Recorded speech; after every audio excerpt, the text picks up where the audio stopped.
तो अपन जो है आगे उसको कंटिन्यू कर लेते हैं। फर्स्ट ऑफ ऑल देखो क्या क्या किया था लास्ट क्लास में हमने।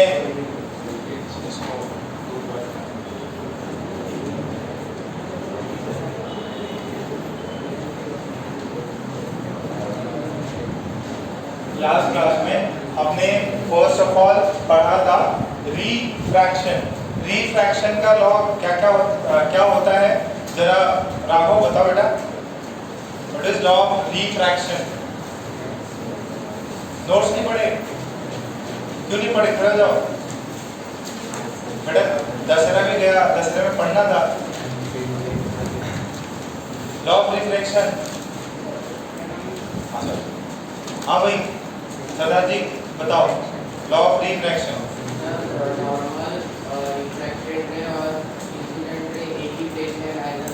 एक ही प्लेन में लाइक करता है। Very good. स्नेल्स लॉ क्या होता है? mu1 sin i mu1 sin i is equals to mu2 sin या mu r, जो भी रिफ्रैक्टिव। अच्छा रिफ्रैक्टिव इंडेक्स क्या होता है? बैठ जाओ। हाँ भाई क्वेश्चन करवा। रिफ्रैक्टिव इंडेक्स होता क्या है? अरे क्या नहीं पता? मास बोलो। रिफ्रैक्टिव इंडेक्स ही तो पूछ रहा हूँ।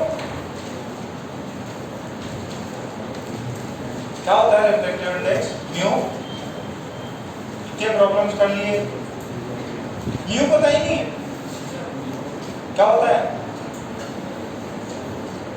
यार, फॉर्मूला लिखा है। म्यू क्या होता है?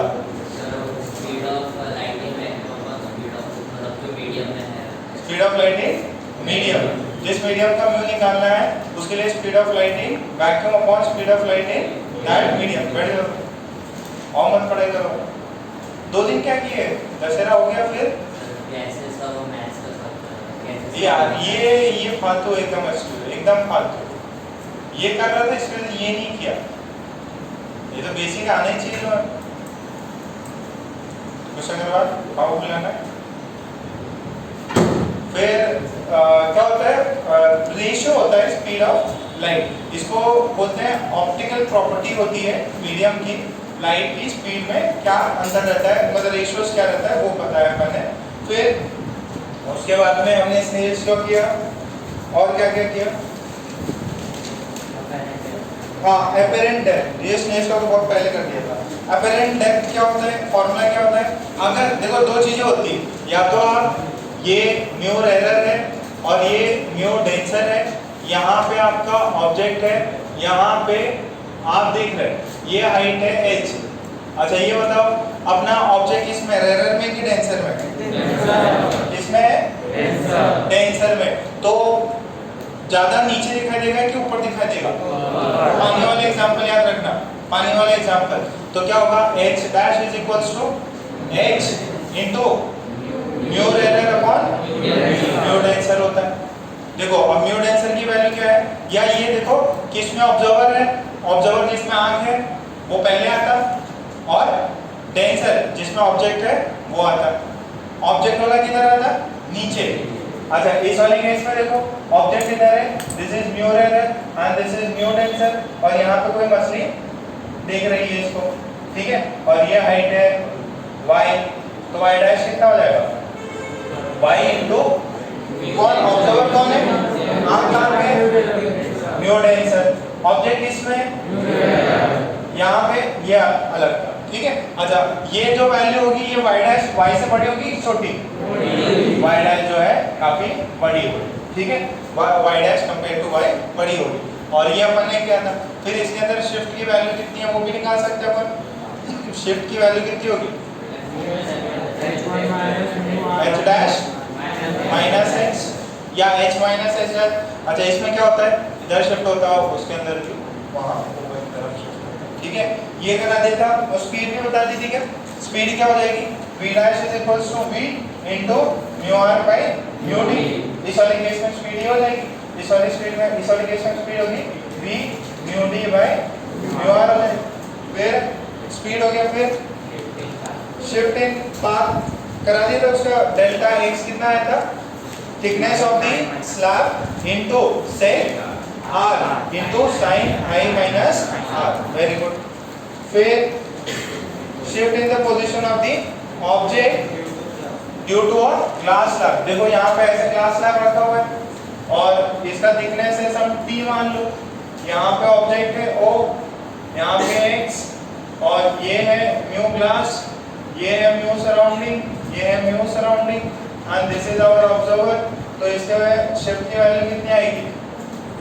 कितना होता है thickness into 1 minus mu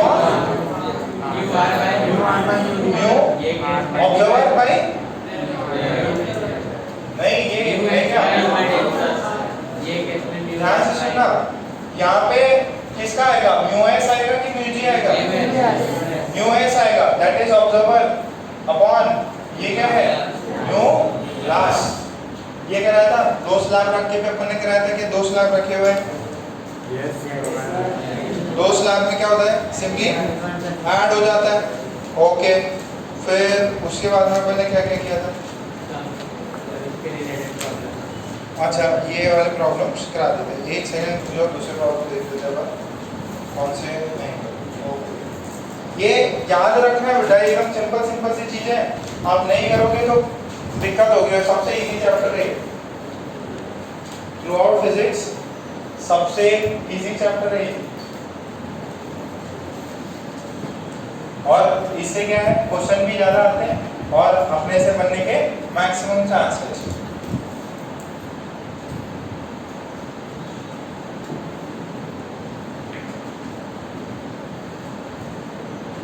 okay. तो एक सवाल लिखे इसमें, ये 2 स्लैब वाले करा दिए. कौन सा? 3/2 2 वाला भी करा दिया. ठीक. देखो find the thickness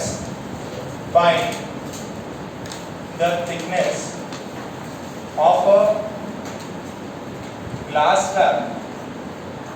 Find the thickness of a glass slab of refractive index of 3/2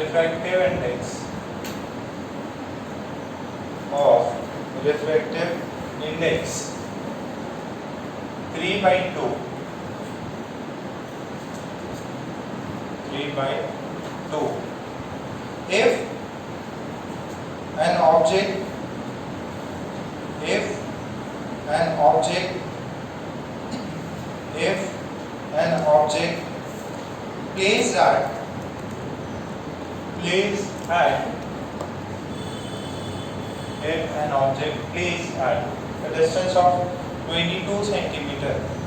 If an object placed at a distance of 22 centimeter in front of the mirror,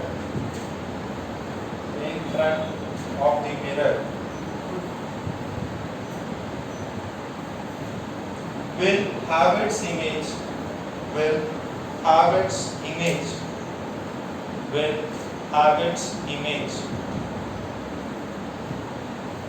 its image on the object itself.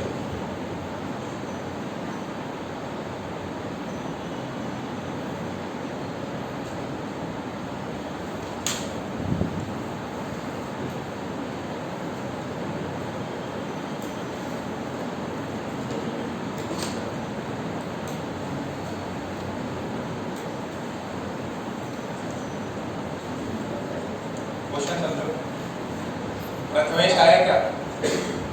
दोनों प्रथमेश हैं. मयंक भी है. सोम कौन नहीं है आज? आचल नहीं है और नितेश. मैसेज कर रहे हो? चलो. ये आपका 27-28 को अपना पेपर होने वाला है. ठीक है ना? 28 को पेपर होगा तो आपकी जो भी है यहाँ तक प्रेजेंट तक अपन कराएंगे. ठीक है. और वो वहाँ पे कितना हो गया? एटॉमिक में सॉरी केमिकल में वीबीटी स्टार्ट कर देता ना. वीबीटी कंप्लीट हो जाएगा फिर आगे कुछ है हाइब्रिडाइजेशन वो भी करा देंगे. तो जरा देखो क्वेश्चन क्या बोल रहा है. एक सेकंड देख लो. अच्छा क्वेश्चन है ये ऑब्जेक्ट कहाँ रखा हुआ है? मिरर से कितने पे रखा हुआ है? पोल से कितने पे रखा हुआ है? 22. रेडियस कितना उसका? फोकल लेंथ कितना है? फोकल लेंथ कितना है 10 सेंटीमीटर, रेडियस कितना हो जाएगा 20. तो ये ऑब्जेक्ट का इमेज ऑब्जेक्ट पे ही कब बनाएगा जब उसका डिस्टेंस कितना हो, कितना होना चाहिए, अगर if object is at u is equals to r centimeter then v भी कहाँ होता है r सेंटीमीटर पे ही होता है, ये पता है क्या, कितनों को पता है, अगर ऑब्जेक्ट सेंटर ऑफ कर्वेचर पे होता है तो इमेज भी कहाँ होता है सेंटर ऑफ कर्वेचर, बट क्या ये सेंटर ऑफ कर्वेचर पे है क्या, ये नहीं है, बट ये बना कैसे रहा है, सेंटर मतलब जहां पे है वहीं पे, तो अब देखो एकदम सिंपल सी बात है, ये डिस्टेंस कितनी है 22, कितनी डिस्टेंस है 22, तो इसके पोल के लिए आपको पता है कि अगर कोई स्लैब है और यहाँ पे ऑब्जेक्ट है तो जब वो रिफ्लेक्ट होता है तो क्या होता है फाइनली इमेज क्या बनती है, पास में बनती है, थोड़ा पास दिखाई देता है, याद है क्या, पहला फर्स्ट रिफ्लेक्शन से दूर होता है, दूसरे रिफ्लेक्शन से लगता है कि ये थोड़ा सा शिफ्ट हो गया, कितना शिफ्ट हुआ डेल्टा x, अच्छा ये डिस्टेंस कितना था इसका 22, अच्छा इस मिरर को अगर यहां से रेज निकलेगी, ध्यान से देखना, मैं थोड़ा सा इधर ऊपर बना रहा हूं, एकदम ओरल सवाल है, अगर यहां से ये जो रेज है ये यहां आके इसको थोड़ा ऐसे नजर आए और इसको नजर आए कि ये यहां से आ रही है, वो कहां से आ रहा है यहां से, और ये इस पे ऐसे गिर रहा है, तो मिरर को कहां लगना चाहिए कि ये इसका ये ऑब्जेक्ट कहां पे है, ये जो भी O का O डैश कहां पे होना चाहिए 20 सेंटीमीटर पे, अरे पास से होगा ना ये, तो अगर ये ऐसा रेज आया तो ये क्या करता है सेम चीज को रिफ्लेक्ट कर देगा, रिफ्लेक्ट करेगा तो ये यहाँ से ऐसे जाने की जगह वापस इधर आ जाएगा, तो जहाँ ऑब्जेक्ट है वहीं पे क्या बनेगी इमेज बनेगी, तो एक्चुअल में ये है कहाँ 22 पे, बट मिरर को दिखना चाहिए कितने पे होना चाहिए 20 पे, तो शिफ्ट कितना होना चाहिए 2 का, तो शिफ्ट कितना होना चाहिए 22 माइनस 20 कितना है 2 सेंटीमीटर, शिफ्ट की वैल्यू पता है, थिकनेस निकालना है, कितना होता है shift is t 1 minus mu of observer that is surrounding upon mu of glass, तो ये दो ये t निकालना है, सराउंडिंग में कितना है 1, ग्लास का कितना है 3/2, तो ये कितना हुआ t into 1/3, तो थिकनेस की वैल्यू कितनी है 6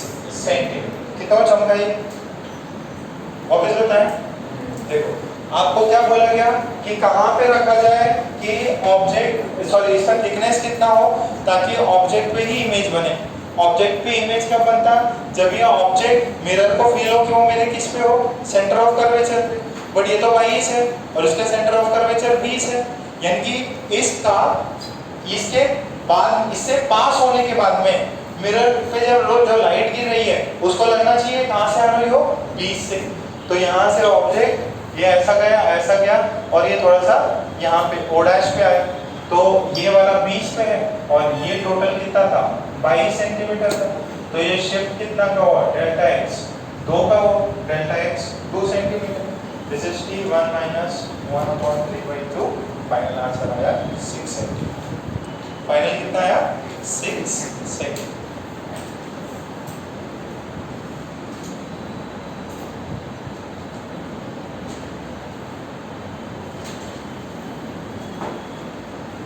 एकदम इजी है,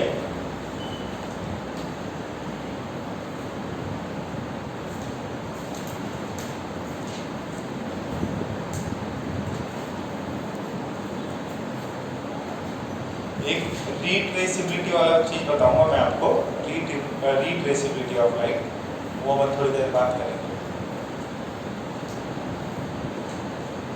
क्या हो गया, वो ये किधर है, ये रहा, बच्चों का नहीं आया, और कौन नहीं आया बच्चों का, दर्शिल आ गया, दर्शिल किधर है, इतना लेट कैसे हो गए, हाँ तबीयत खराब थी,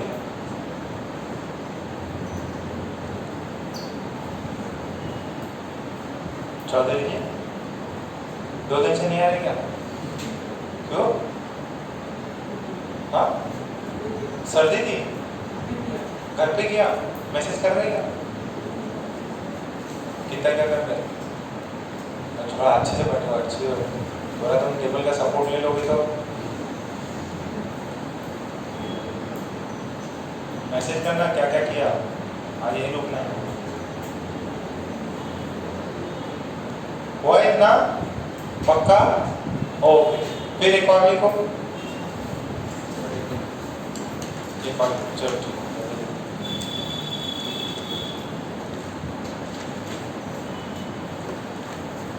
ये सब कुछ लिख लेना।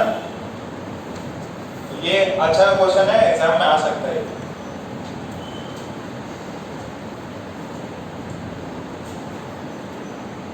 रीट्रेसेबिलिटी ऑफ लाइन करके ना, देखो ये है रीट्रेसेबिलिटी ऑफ लाइन। इधर गई, इधर गई, इधर ऐसे गई, फिर इधर से जैसे क्या होगी वापस से अपना पाथ रिट्रेस करेगी। रिट्रेस करेगी तो जहां से आई थी वहीं पे वापस चली जाएगी। ये होती है रीट्रेसेबिलिटी ऑफ लाइन। थोड़ी देर में और बताऊंगा। अच्छा, सेम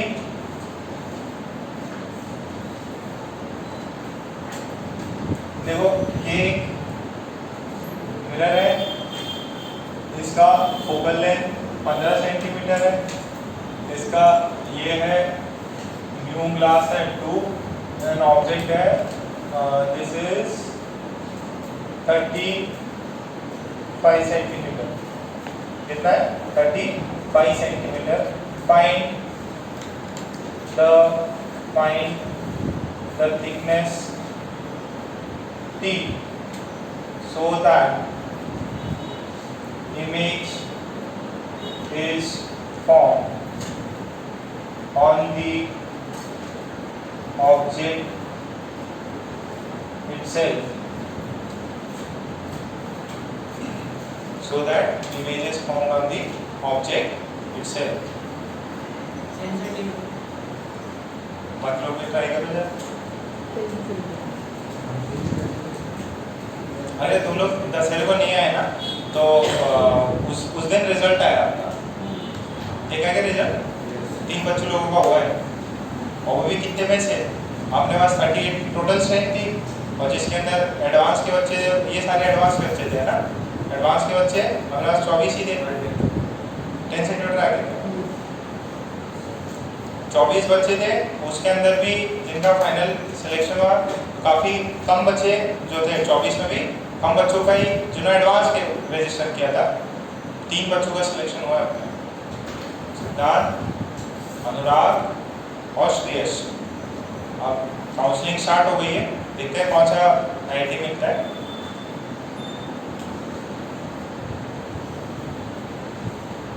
दो को तो अच्छा मिल जाएगा, एक की कुछ रैंक है 2832 के अराउंड है, एक की 6000 समथिंग है, दूसरे वाले की काफ़ी कम हो गई, बट मिल जाएगा उसको भी। IIT या NIT मिल जाएगा। टोटल 8 से 10 बच्चों का उम्मीद है अच्छा कॉलेज मिलेगा। आया क्या सबको? कितना आया? 10। कितनों का आ गया? सेम डिट्टो ऐसे करना है। ओके, चलिए, तो आई होप इसका आंसर थिकनेस 10 सेंटीमीटर सभी को आ गया होगा। अच्छा, नेक्स्ट अभी नेक्स्ट करते हैं। ये पिछली क्लास में किया था, उसी के अकॉर्डिंग सवाल है।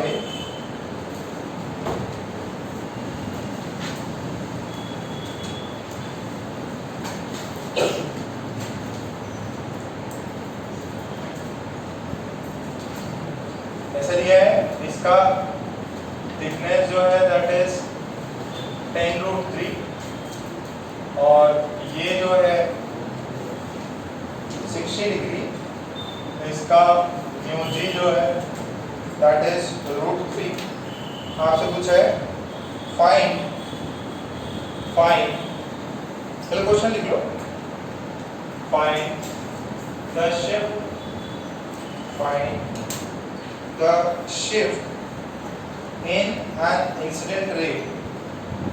Find the shift in an incident ray when it strikes the glass slab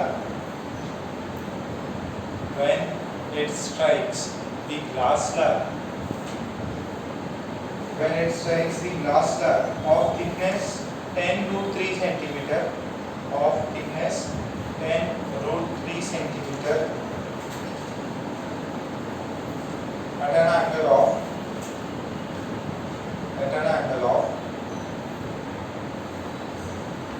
60 degree. ये इंसिडेंट रे है,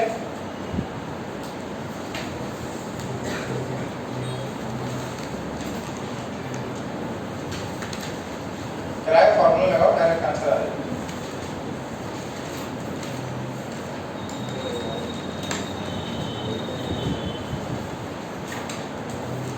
हॉरिजॉन्टल शिफ्ट बताना है इंसिडेंट लाइट रे में, हॉरिजॉन्टल शिफ्ट कितने का हो?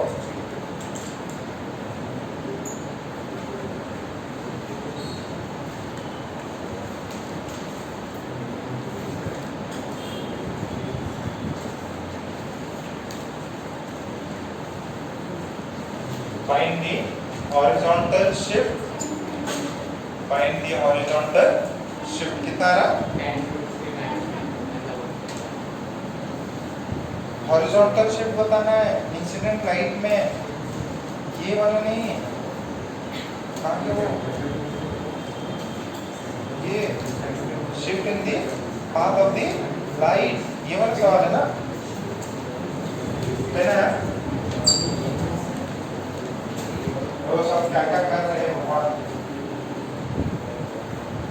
हाँ वो वाला लगेगा कि सेकार sin I minus r, अरे sin I minus r भी तो इसको ब्रैकेट में जोड़ना है, I minus r एंगल को ब्रैकेट में है।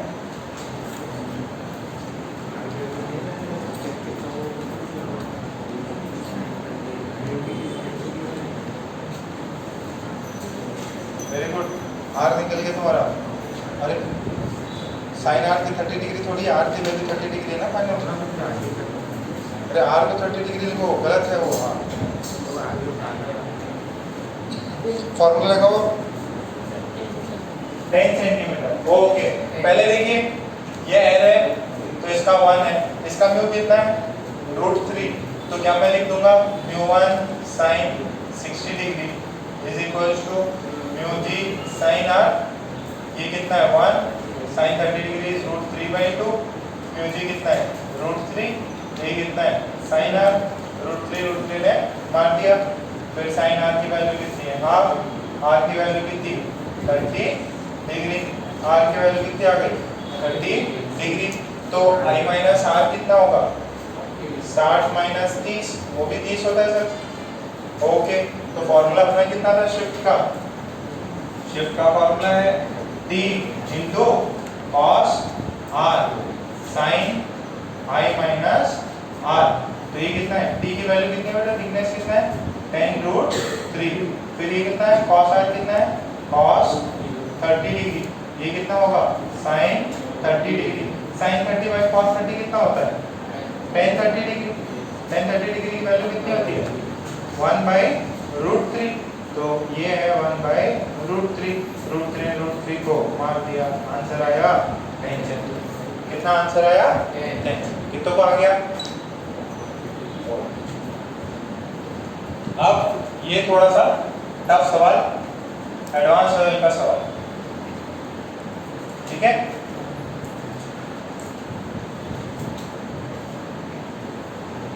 एचसीवी में दिया हुआ ये सवाल को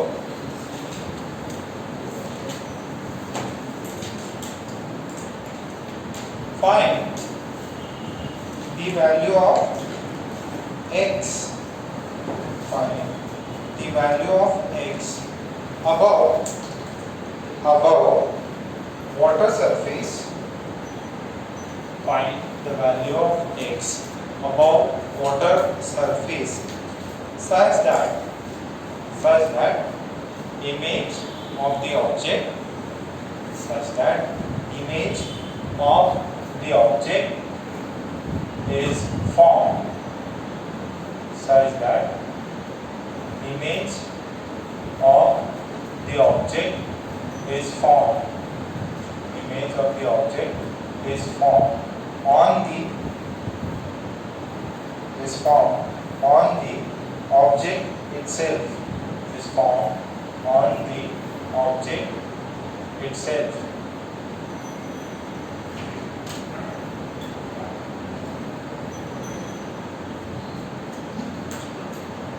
Full stop. The concave mirror is filled the concave mirror is filled with water. The concave mirror is filled with water of refractive index. The concave mirror is filled with water of refractive index 4/3 up to a height of small h.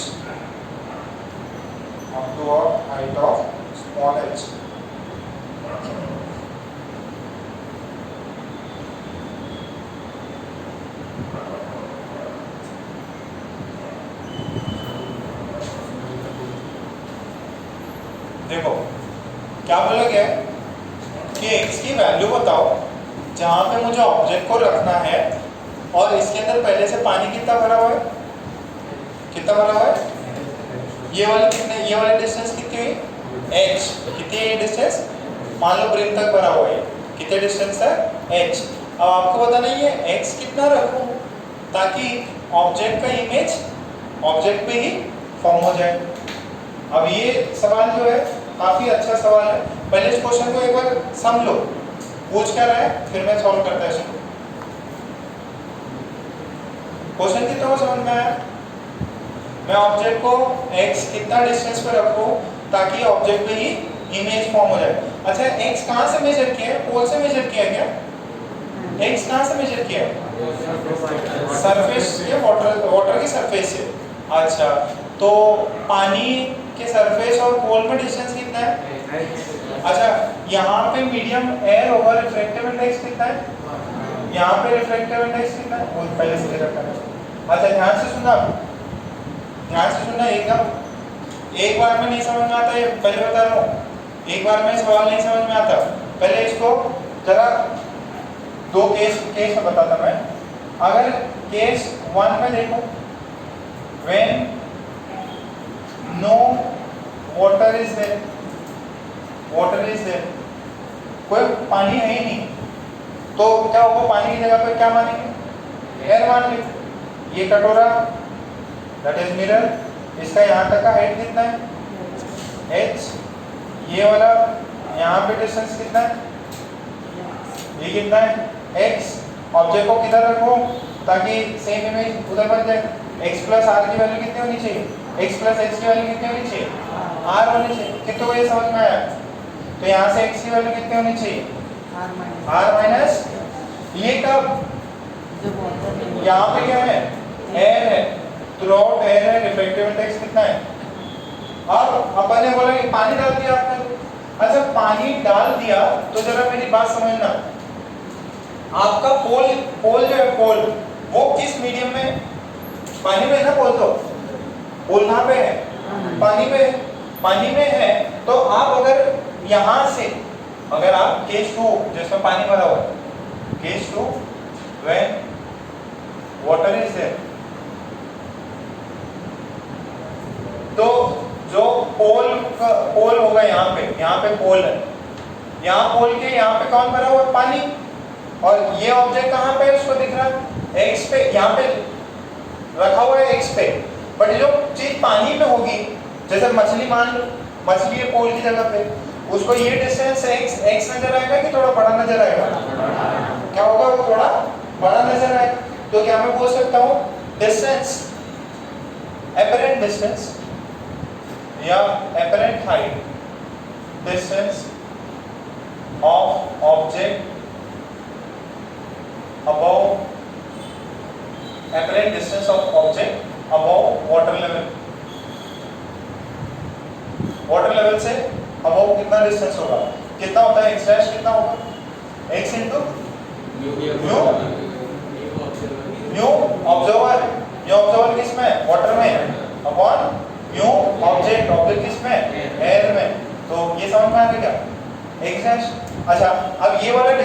इसमें पानी होता तो same distance नजर आता। अब next देखो, ध्यान से सुनना। अब नेक्स्ट क्या होगा, अब मेरे पास में क्या आ रहा है, इसको ये डिस्टेंस कितना नजर आ रहा है, x डैश। ये x डैश किसको नजर आ रहा है, पोल को।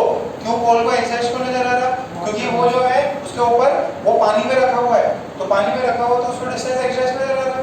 अब उसके लिए क्या होगा, ये वाला डिस्टेंस जो है वो x डैश है। अब उसके लिए क्या होगा, x dash plus h, x dash plus h, वो किसके बराबर होना चाहिए, r। बात समझो। तो यहाँ से किसकी वैल्यू निकालनी है मेरे को, x की वैल्यू निकालनी है ना। तो यहाँ से ये उधर का x वाटर पाइप एयर तो 1 कर दो क्या, ये कितना हो जाएगा r माइनस h। तो x की वैल्यू कितना है,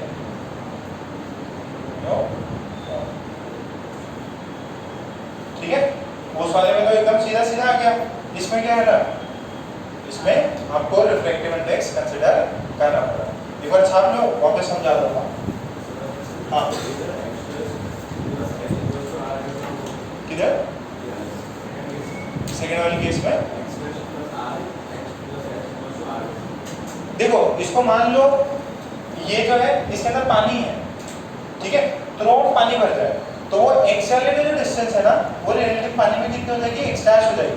तो सिर्फ और सिर्फ पानी हो जाएगा, तो ये पानी में h डिस्टेंस है, पानी में x डैश डिस्टेंस। तो अपन ऐसा मान रहे हैं कि इसको जो डिस्टेंस दिखाई दे रही हो वो इसकी क्या हो, पोल पे हो। इसका पोल के लिए ये डिस्टेंस क्या होना चाहिए, पहले तो h, पानी में ये डिस्टेंस h है, और पानी के लिए ये डिस्टेंस कितनी होगी, ये x नहीं है, वास्तविकता में कितनी है, x डैश है।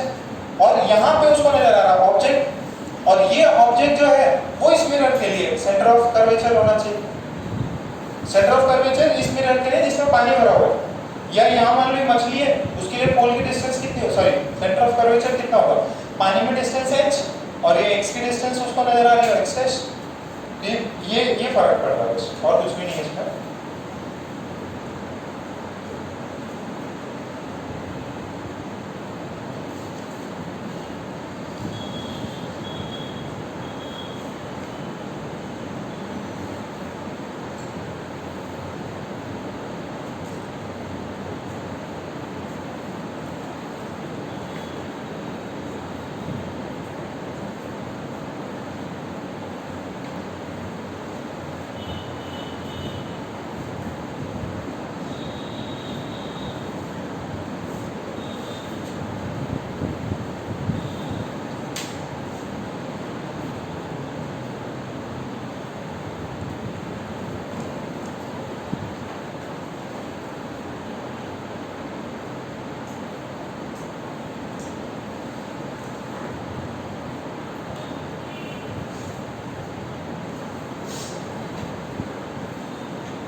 उसमें भी है, एचसीवी में भी है ये, और एडवांस के लिए सवाल।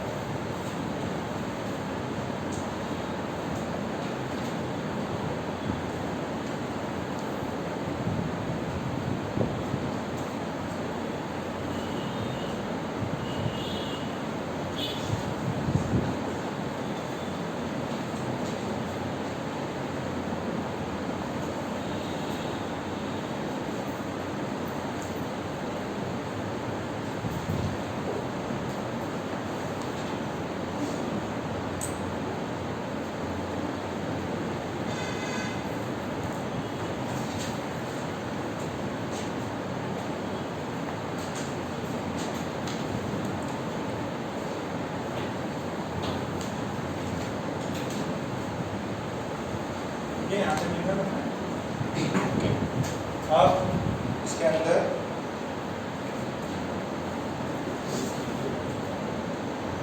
देखो, एक तो ए पार्ट का कि आपसे पूछा जाए कि यार वो डिस्टेंस कितना होगा x, वापस से देखो ये h है पानी में भरा हुआ इतना तो। अच्छा आपको पता है अगर आप पानी में किसी चीज को देखोगे, मछली है यहाँ पे और ये बर्ड है, तो बर्ड की डिस्टेंस x ही रहती है, उससे बड़ी रहती। तो जो x पे भी रखा होगा ना, इस मिरर के पोल को नजर क्या आ रहा होगा, वो कितने पे है, x डैश पे। अब इमेज बनाने वाला कौन है, मिरर। तो मिरर के लिए जो डिस्टेंस x डैश है प्लस उसके ऊपर जो पानी है उसकी वैल्यू कितनी होनी चाहिए, r। यहाँ पे बनाता कौन है इमेज, मिरर, पोल। तो पोल के लिए x डैश प्लस h की वैल्यू कितनी होनी चाहिए, r। तो यहाँ से x डैश की वैल्यू कितनी है, x of water plus is equals to capital R minus small h। ये x की वैल्यू हो गई, ठीक है। ओके, फिर एक हेडिंग डालो, डिविएशन बता दिया क्या TIR में, सॉरी TIR बोल रहा हूँ, रिफ्रैक्शन में डिविएशन बताते क्या, हाँ नहीं, तो डालो deviation in refraction, deviation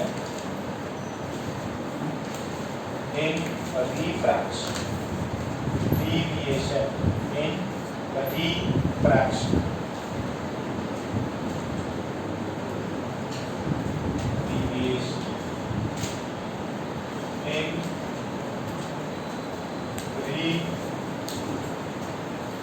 refraction, deviation in refraction। देखो इधर ये नॉर्मल, ये इंसिडेंट लाइट, ठीक है, और हमारा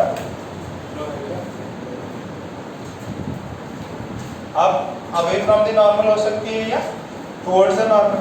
मान लो अवे फ्रॉम द नॉर्मल है तो ये इंसिडेंट रे था, ये रिफ्रैक्टेड रे। आपसे पूछे कि भाई डिविएशन कितना होगा, डिविएशन क्या करेंगे, ये दिस इज म्यू जो भी है 1 है, ये म्यू 2 है। अच्छा म्यू 2 में ये एंगल कितना हुआ r, ये एंगल कितना है i। अगर ये मीडियम नहीं होता तो ये ब्लैक वाली लाइट कैसे जाती है, रेस कैसे जाती है, ऐसे जाती। अच्छा ये एंगल i होता तो ये भी कितना होता, i होता, बट अब कितना हुआ, r हो गया। तो डिविएशन कितना हुआ, r माइनस i। तो डिविएशन इज r माइनस, ठीक है, समझ में आ रहा। देखो वापस सुनो, अगर ये रे होती ब्लैक तो ये ऐसे कैसे जाती, बट क्योंकि मीडियम आ गया, अवे फ्रॉम द नॉर्मल हुई, तो अवे फ्रॉम द नॉर्मल तो ये कितना, नॉर्मल से कितना एंगल बना रहा होगा, r। पहले कितना बना रहा था, i। तो ये नया चेंज कितना आया, r माइनस i। तो डिविएशन जो है r माइनस i। छापो इसको,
ये तो मैं छापा ही, समझो कितने को आया डिविएशन की वैल्यू।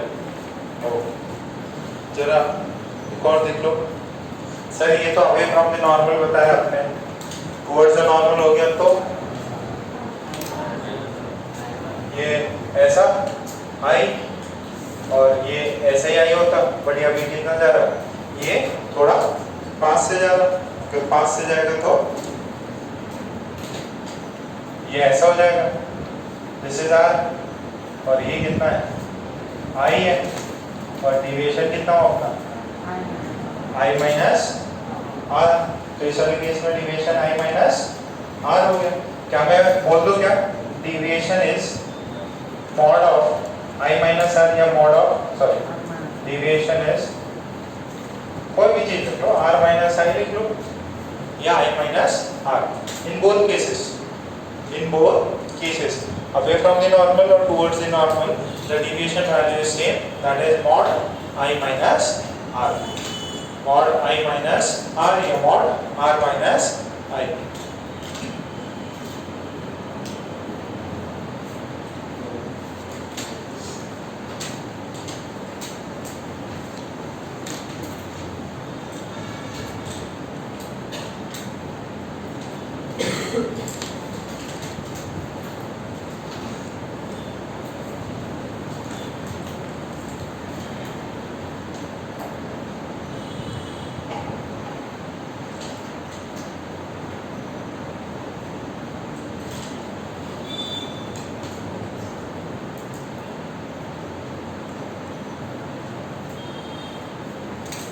चलो ये ध्यान में रखना, डिविएशन की वैल्यू i माइनस आर होती है, डिविएशन की वैल्यू कितनी होती है i माइनस आर का मॉड, दोनों के लिए वैलिड है, r माइनस आई लिखो या i माइनस आर, दोनों में आपको आंसर सेम मिलेगा, ठीक है।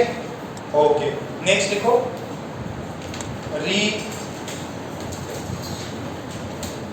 रीट्रेसिबिलिटी,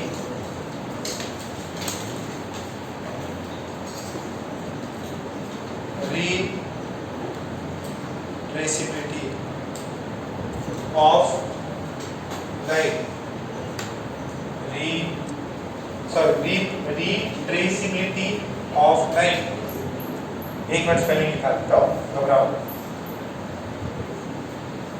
क्या हुआ तन्मय, कुछ डाउट आ रहा है क्या? अच्छा वो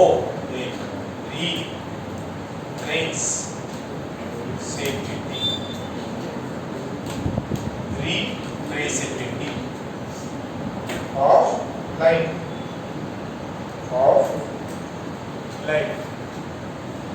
लाइन की retraceability बहुत ही वाहियात है, कुछ भी एकदम समझने लायक नहीं है।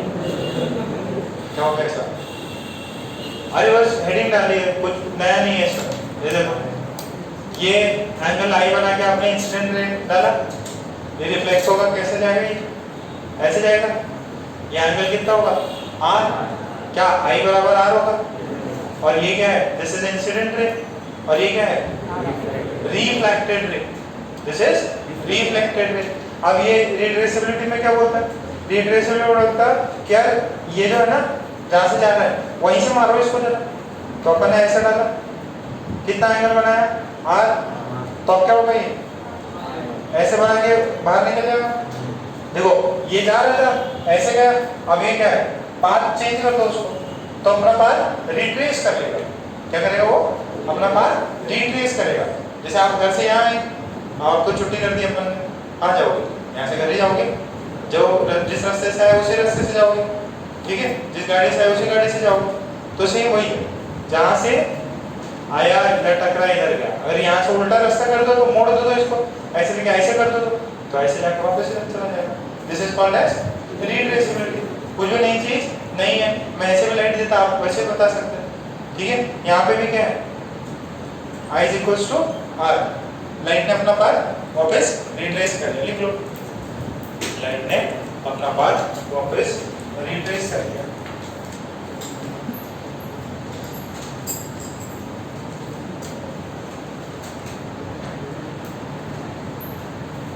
कुत्तों में देखा है, अगर कोई पपी और इसको अगर आप कोई जंगल में छोड़ दो या थोड़ा दूर छोड़ दो, तो अपने आप ही वो रास्ता एकदम सूंघते सूंघते घर पहुंच जाएगा। यही है मेरे मालिक का घर। क्या होती है, किसके है के पास डॉगी है ना, निवाड़ी के पास है।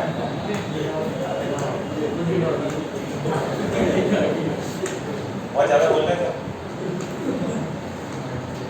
ऐसे मजाक करता, ऐसे कमेंट मत करो। दोस्त है तुम्हारा, बोलता नहीं तो मैं तो एक झापट पड़ गया उसका, ठीक क्या होगा? ऐसा मत बोला, मजाक ले लिया, उसके बाद डॉगी है, बिल्ली भी है, ऐसा बोलो।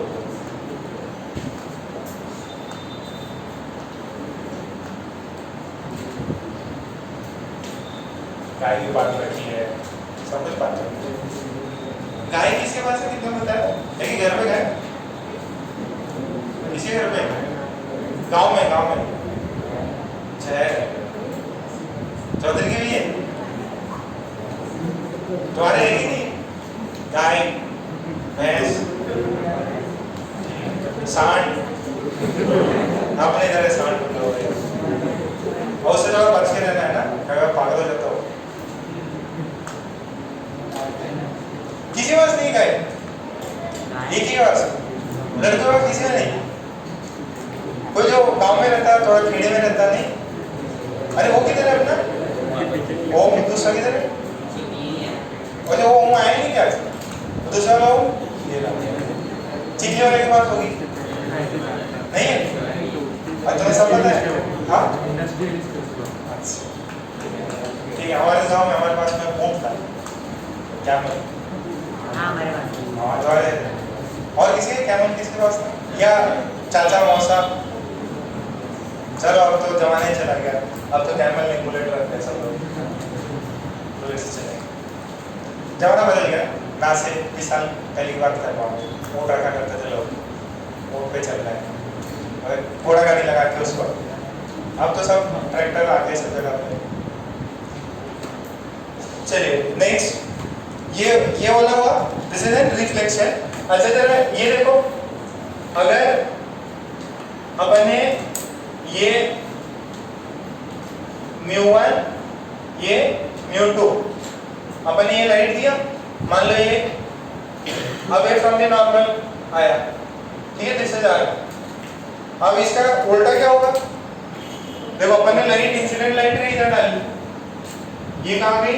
रिफ्रैक्टेड लाइट बन के यहां से निकली। तो सेम चीज का यहां पे ऐसा भी किया जा सकता कि अगर यहां से कोई लाइट आ रही है और इट इज मेकिंग एंगल, ये अवे फ्रॉम द नॉर्मल जा रही है, यानी यहाँ पे क्या हुआ? रेयर मीडियम है, दिस इज रेयर एंड ऊपर वाला क्या है? डेंसर। तो आपने अगर आर एंगल बना के डेंसर की तरफ दिया तो क्या होगा? टुवर्ड्स द नॉर्मल जाएगा, और यहाँ एंगल कितना बन जाएगा? आई बन जाएगा। समझ में आ रहा क्या? तो नाउ दिस इज इंसिडेंट रे एंड दिस इज रिफ्रैक्टेड रे। यहाँ से जाके ऐसे जा रहा था, अब उल्टा भेज दो, उल्टा भेजे तो सेम पाथ रिट्रेस करेगा। तो रिफ्लेक्शन में भी और रिफ्रैक्शन में, दोनों में अपना पाथ क्या करता हो? रिट्रेस करता। वो भी लिख लो। ये किसमें था? रिफ्लेक्शन। और ये क्या है? रिफ्रैक्शन। रिट्रेसिबिलिटी या रिवर्सिबिलिटी, इसको रिट्रेसिबिलिटी भी बोला जाता है। नीचे लिख लो, जैसे जिस पाथ से लाइट एंटर किया है,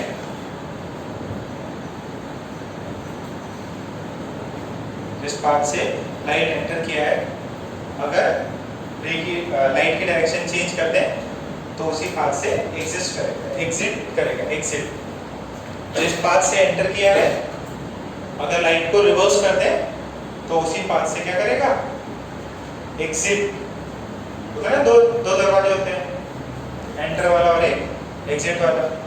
सिनेमा हॉल खुल रहा है भाई, कब से खुल रहा है? प्यारी हो मम्मी,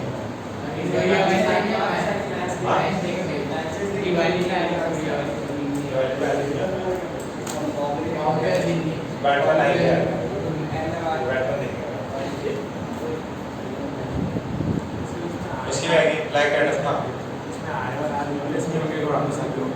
नहीं, सुनो, ये एंगल बेटा 30 डिग्री है, तो ये भी कितना होगा? 30 डिग्री। तो अभी इस बार इंसिडेंट 30 और यहाँ पे रिफ्रैक्टेड 30, इंटरचेंज हो जाएगा।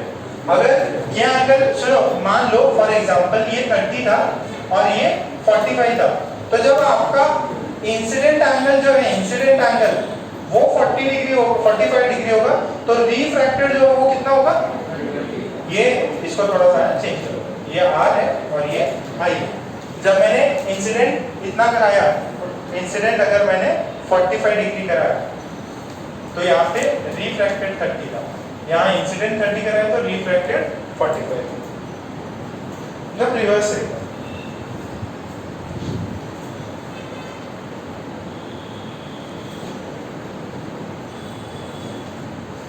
तैयारी चल रही है ना, तो फुल मौज मारे ना। पूरा केमिकल बॉन्डिंग का जो भी क्वेश्चन बैंक है वो करके चाहिए मेरे को। एनी हाउ बहुत ज्यादा क्वेश्चन पूछने वाला मैं टेस्ट में।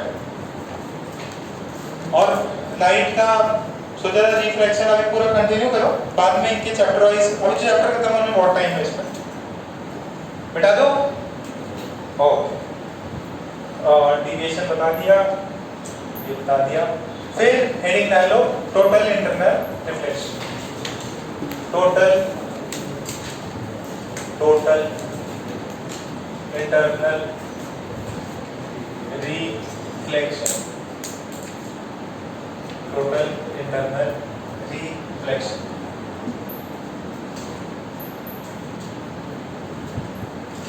Total internal reflection.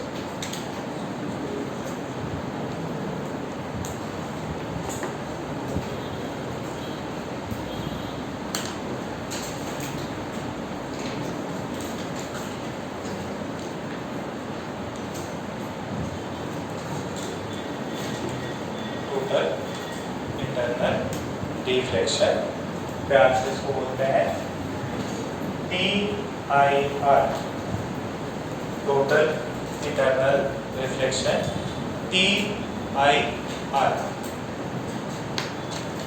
देखिए कितना TIR पढ़ रखा है पहले से, जो नहीं पढ़ा जरा देखो, एकदम सिंपल कॉन्सेप्ट है। ये रेरर मीडियम है, ये डेंसर मीडियम है, ऊपर वाला रेरर है, नीचे वाला डेंसर है। आपने क्या किया, यहाँ से ऐसा एक रे इंसिडेंट करवाया, ठीक है। अच्छा रेरर में जाएगा तो R एंगल आएगा, R एंगल छोटा है I से बड़ा है, अरे अवे फ्रॉम द नॉर्मल जाएगा टुवर्ड्स द नॉर्मल जाएगा, अवे फ्रॉम द नॉर्मल, तो ऐसा जाएगा क्या, ठीक है। अब मैंने क्या कर दिया, मैंने नेक्स्ट केस में ऐसा किया, ये एज इट इज था, मैंने इसको एंगल बढ़ा दिया, I बढ़ा दिया, तो क्या होगा R और बढ़ जाएगा। कितना बताइए, इजी है। जितना अपना रूल क्या होता था, रूल होता था mu denser into sine I is equals to mu rarer into sine R। अच्छा अब देख लो, आपने I बढ़ाया, ये बाकी तो सब सेम है, और I बढ़ा तो R भी क्या होगा, बढ़ेगा। अच्छा इनमें कौन बढ़ा है, R बढ़ा है कि I बढ़ा है, R बढ़ा है, क्यों, देखो ना ये डेंसर है और ये रेरर है, तो इसका जो मल्टीप्लिकेशन है कम है, इसका वैल्यू कम है, तो इसकी वैल्यू क्या होनी चाहिए, ज्यादा कब होगा, जब R बड़ा हो I से। तो अगर मैं I बढ़ाऊं तो R क्या होगा, बढ़ेगा। एक टाइम आएगा कि R बढ़ते बढ़ते कितना हो जाए, 90 डिग्री हो जाए, क्या हो जाए 90 डिग्री। तो मान लीजिए अपन ने I को बढ़ाया और फाइनली ये जो वैल्यू है ये पहुंच गई थीटा C, वैल्यू कितनी है, मान लो एक वैल्यू है IC बोल दो, कितना बोल दो IC में क्या हो गया, ये एंगल कितना हो गया 90 डिग्री, कितना 90 डिग्री। तो ये ऐसा इंसिडेंट था और इसको बोलते हैं ये ग्रेस करने लग गया, क्या करने लग गया, ग्रेस करने लग गया, सरफेस से ऐसे चला गया, नॉर्मल से 90 डिग्री बना लिया, तो मतलब क्या हो गया, ये ग्रेस करने लग गया। जानवर ग्रेस करते हैं ना फील्ड पे, तो वैसे ही ये ऐसे ही स्फीयर जो सरफेस पे उस पे ग्रेस कर रहा है। तो एट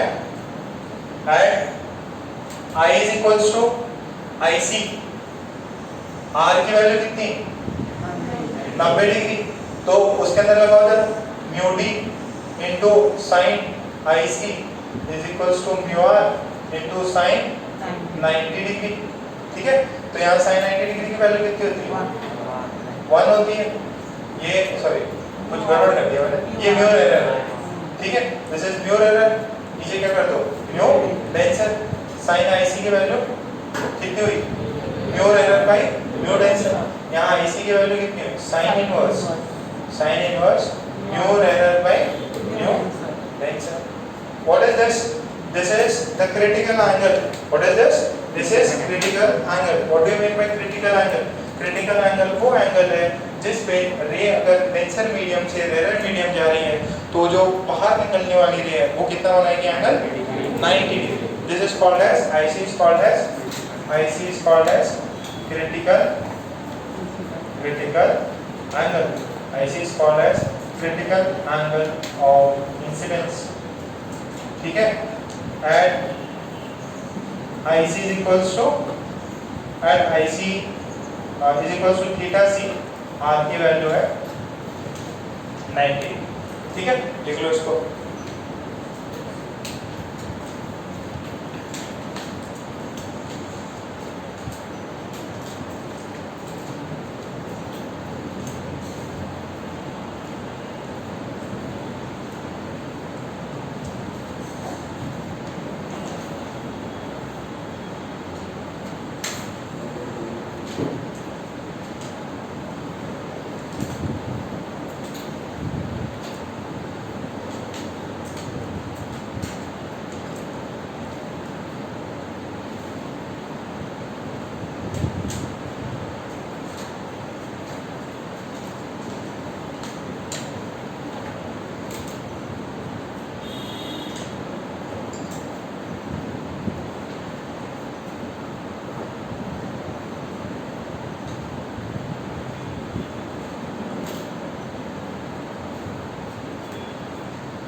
अब यहाँ तक सबने छापा क्या?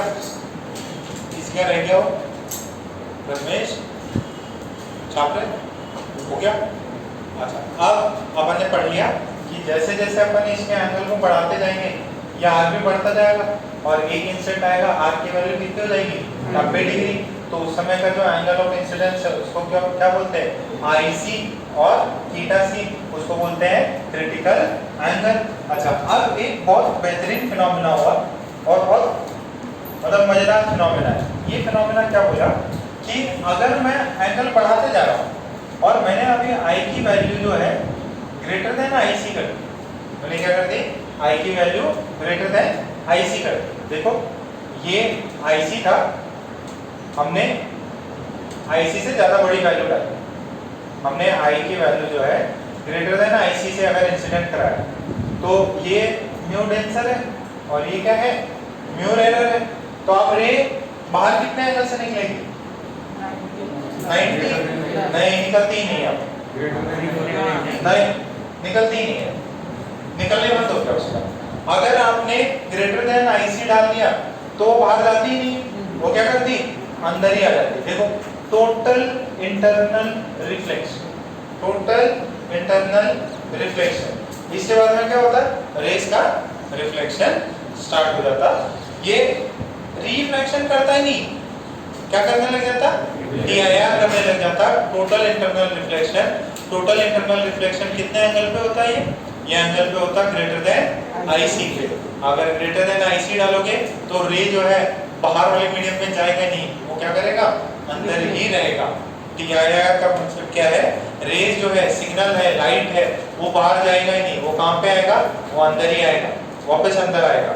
ठीक है, ये जो है ये कॉन्सेप्ट TIR में किसमें यूज होता, ऑप्टिकल फाइबर केबल, पता है क्या, ऑप्टिकल फाइबर केबल में ये कॉन्सेप्ट होता है। जो भी इंफॉर्मेशन होती है वो बाहर डेटा लॉस नहीं होता, जो भी इंफॉर्मेशन है वो किस में रहती है, आपकी वायर में। ऑप्टिकल जो नेट के लिए यूज होते हैं उसके लिए क्या होता है, ऑप्टिकल फाइबर केबल होता है, एकदम वहाँ पे लॉस का चांस है ही नहीं, जो भी है सारी इंफॉर्मेशन इसी के अंदर वापस आ जाएगी। ठीक है, अच्छा एक और चीज, किसी के पेरेंट्स ने एंडोस्कोपी कराई है क्या, अंदर वो पाइप डालते हैं, अंदर के ऑर्गन सब देखते हैं, है ना, तो उसके अंदर क्या होता है, वो आपको कैमरे में दिखाई देने लग जाएगा, आपके अंदर वाली चीजें दिखाई देगी, मतलब जो भी आपके ऑर्गन्स हैं ये सब दिखाई देगा।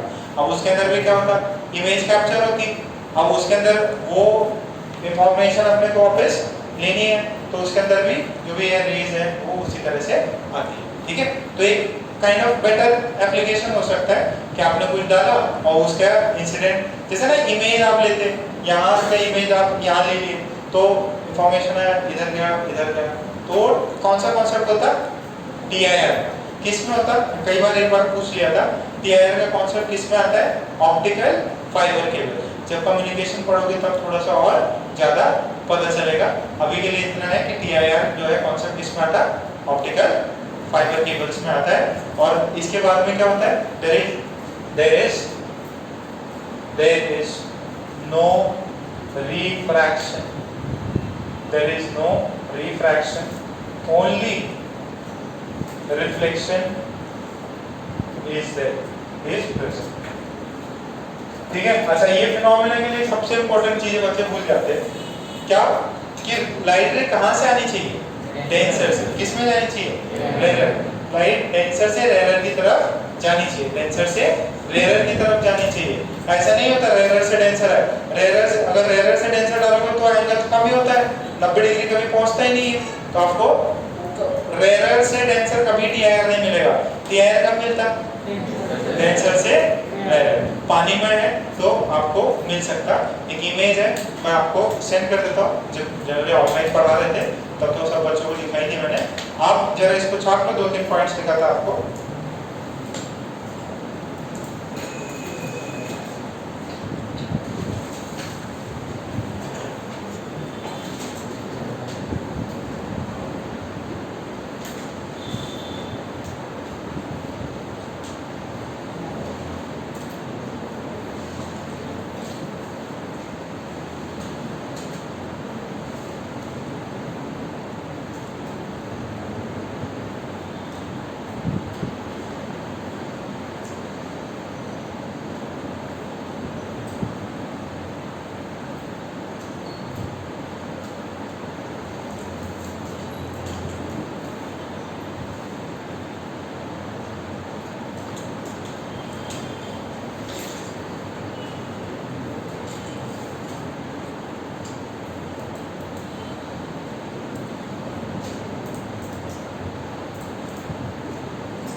मैंने इमेज भेजी है व्हाट्सएप पे, तो उसमें देख लेना, एक लेजर लाइट जाती है, वो पानी से बाहर निकल पा रही, तो पानी के अंदर आपको उसके TIR दिखाई देगा।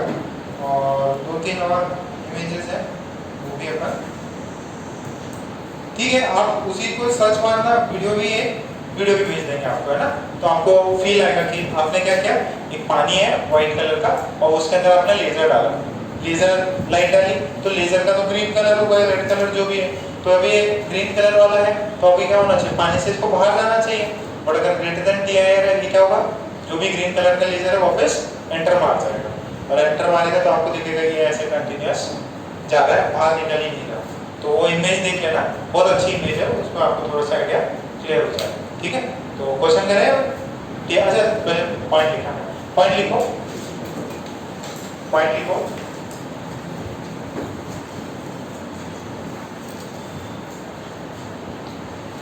पॉइंट लिखो, total internal reflection, total internal reflection is a phenomenon, is a phenomenon which occurs, is a phenomenon which occurs when light is incident, when light is incident from a denser medium, when light is incident from a denser medium, when light is incident from a denser medium to a rarer medium, when light is incident from a denser medium to a rarer medium. Full stop. For TIR to occur, for TIR to occur, for TIR to occur, the for TIR to occur, the incident angle, the incident angle should be, the incident angle should be greater than, for TIR to occur, the incident angle should be greater than, for TIR to occur, the incident angle should be greater than the critical angle, should be greater than critical angle, should be greater than critical angle. Full stop. Critical angle की value कितनी होती है, IC कितनी होती है, sine inverse mu rarer by mu denser. लिख लो, critical angle theta C और IC is equals to sine inverse mu R by mu D, is equals to mu R by mu D. Critical angle की value लिख लो। अच्छा, full stop लगा के एक और पॉइंट लिख लो, when the angle of incidence, when the angle of incidence is equal to, when the angle of incidence is equal to critical angle, is equal to critical angle, when the angle of incidence is equal to critical angle, then the ray come out, then the ray enters the rarer medium, then the ray enters the rarer medium, then the ray enters the rarer medium, and it makes an angle, and it makes an angle of 90 degree, and it makes an angle of 90 degree, and it makes an angle of 90 degree, and it makes an angle of 90 degree. ठीक है, with the normal, इससे बना था normal से।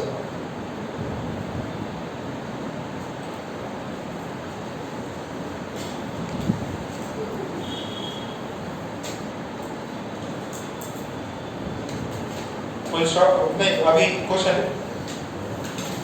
लिखो। Find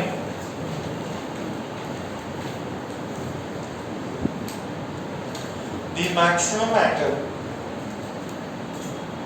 Find the maximum angle that can be made. That can be made in a glass medium. That can be made in a glass medium.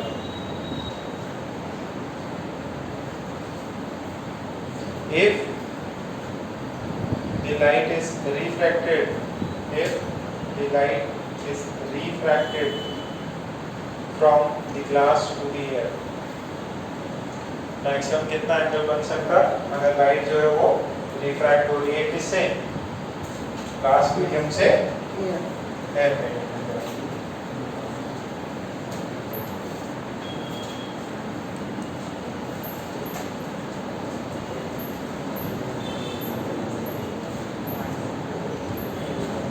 हाँ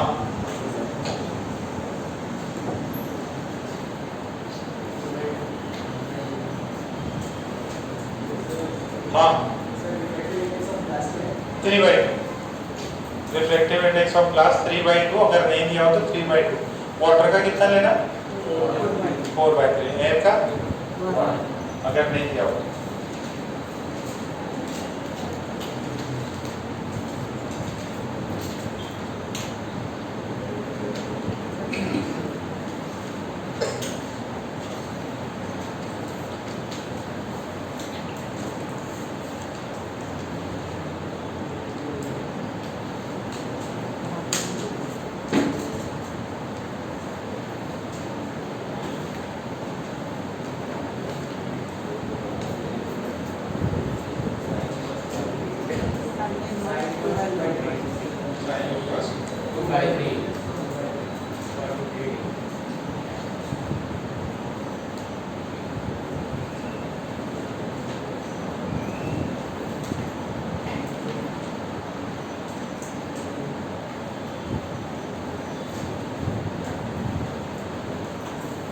ये देखिए कहां से इंसिडेंट कराना है, ग्लास।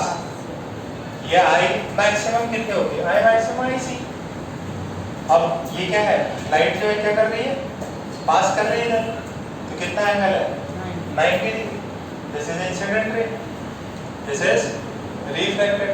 क्या मैं बोल सकता हूँ कि दिस इज म्यू डेंसर, ये म्यू रेयर है। म्यू डेंसर कौन है, ग्लास है, तो mu g into sine i c is equals to mu air into sine 90।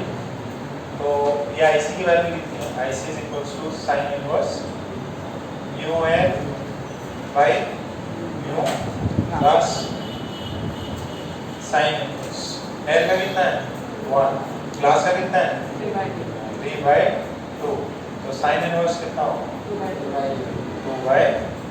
This is IC, this is IC. IC की वैल्यू कितनी है, sine inverse 2/3। This is value of IC. Clear है ना, पक्का क्लियर हो गया। ओके, दूसरा question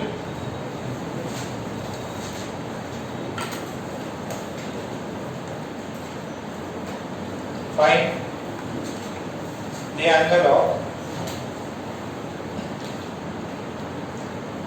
refraction. Find the angle of refraction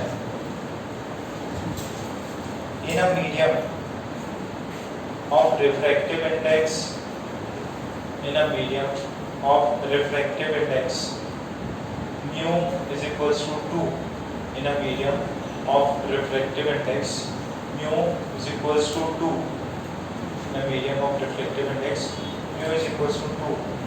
If light is incident, if light is incident from the air medium, if light is incident from the air medium making an angle of, if light is incident from the air medium making an angle of twice the critical, making an angle of twice the critical angle, making an angle twice the critical angle for glass and air medium, for glass, sorry, for the जो भी critical angle होगा, इसका refractive index कितना दिया हुआ है 2 और air है, तो जो भी इनका क्रिटिकल एंगल होगा उससे कितना लेना है, ट्वाइस एंगल। ट्वाइस एंगल आपने अगर इंसिडेंट कराया तो रिफ्रैक्टेड एंगल कितना होगा? पहले क्वेश्चन समझो, पूछ कर रहा है, क्वेश्चन ही कंफ्यूजिंग है। निकालो, ट्राई करो। क्या यहाँ पे टीआईआर हो रहा है? क्या टीआईआर हो रहा है? क्या कैसे पता चला? क्या है? आईसी से ट्वाइस है, बट आपसे पूछ कर रहा है वो एंगल ऑफ, अब एंगल ऑफ रिफ्रैक्शन कैसे आएगा? हाँ देखो क्वेश्चन थोड़ा कंफ्यूजिंग है, वापस पढ़ो। √3/4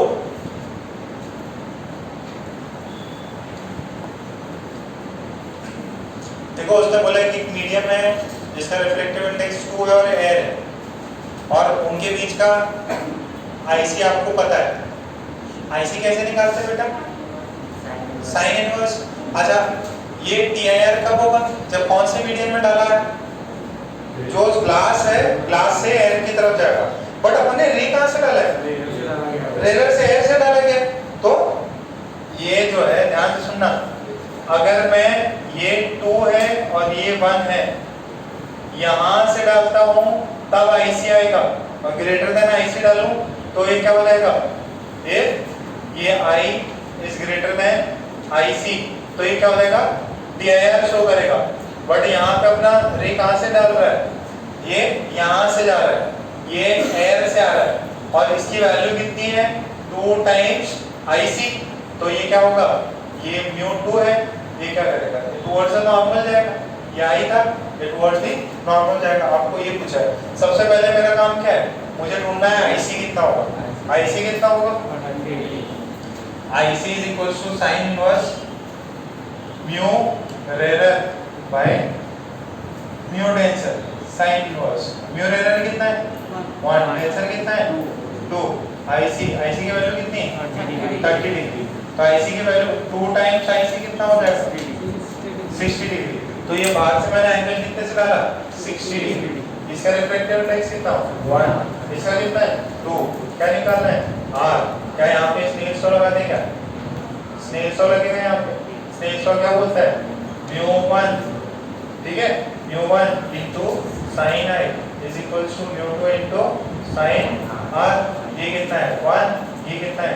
sin 60 डिग्री। ये कितना है? 2। ये कितना है? sin r। ये sin 30 डिग्री कितना होता है? √3/2। यहाँ पे कितना है? 2 sin r। तो यहाँ से sin r की वैल्यू कितनी आ जाएगी? sin r की वैल्यू आ जाएगी √3/4। r की वैल्यू कितनी आएगी? sin इनवर्स √3/4 कितने आएगी? sin इनवर्स r की वैल्यू आएगी sin इनवर्स √3/4। लिख लो, r की वैल्यू आएगी sin इनवर्स √3/4। sin inverse √3/4। तो अच्छा सवाल था। आदमी को लगेगा यार ये तो ट्वाइस दे रहा, और वो ट्वाइस यहाँ से डाल ही नहीं रहा। ट्वाइस डालता तो यहाँ से सीधा वैसे हो जाता। अगर एंगल आईसी से ग्रेटर होता तो टेंसर से रेरर में डालते तो होता, बट यहाँ पे क्या कर रहे हैं अपन? रेरर से डाल रहे हैं। अच्छा ये एरो बना लो, एरो नहीं बने मेरे। ये अपन रेरर से डाल रहे हैं टेंसर में, तभी तो आर आएगा, और आर निकाल लिया अपन। आर की वैल्यू कितनी? साइन इनवर्स √3/4 कितनी है? आर की वैल्यू साइन इनवर्स √3/4। क्लियर है? पक्का? ओके। देन फिर एक और अच्छा सवाल लिखते हैं।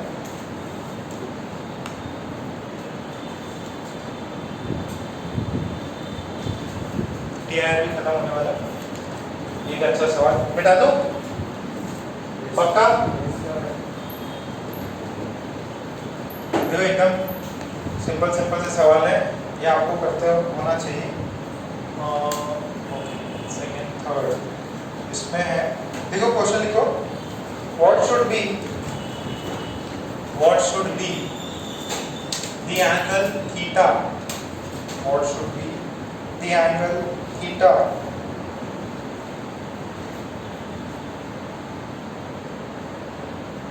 what should be the angle theta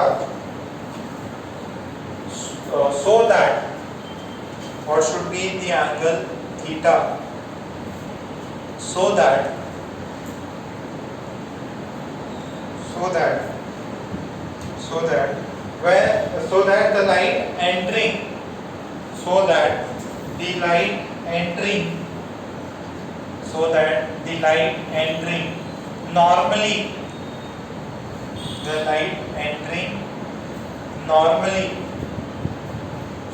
the light entering normally through the surface AC, light entering normally through the surface AC of a prism,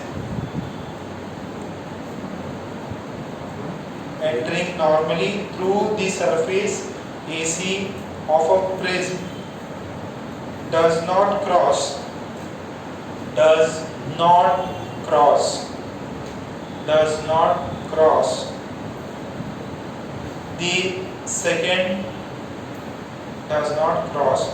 the second refracting surface AB, does not cross the second refracting surface AB.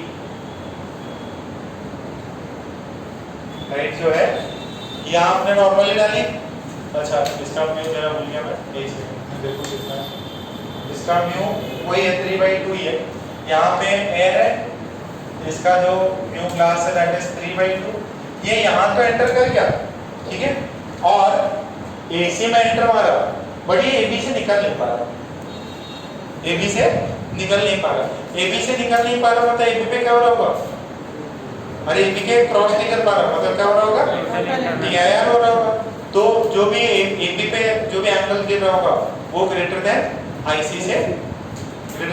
होगा, या that would be greater then your critical angle होगा।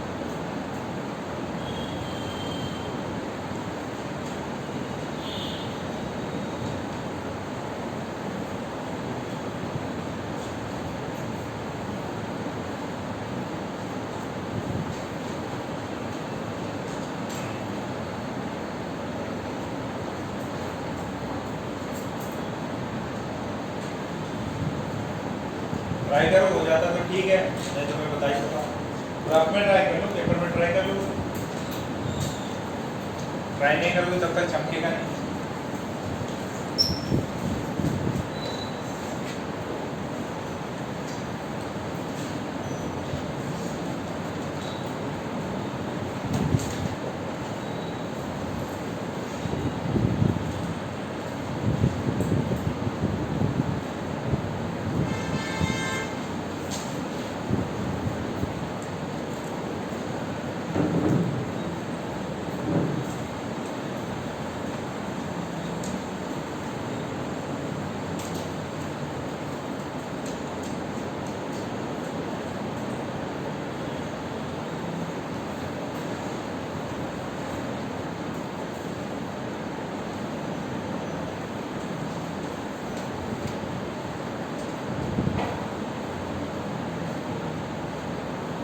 चलो यहाँ देखो, ये angle कितना है, theta, अपने से क्या पूछा उसने, थीटा ही पूछा है ना, देखो क्या लिखा उसके अंदर, what should be the angle theta so that the light entering normally through the surface AC of a prism does not cross the second refracting surface AB।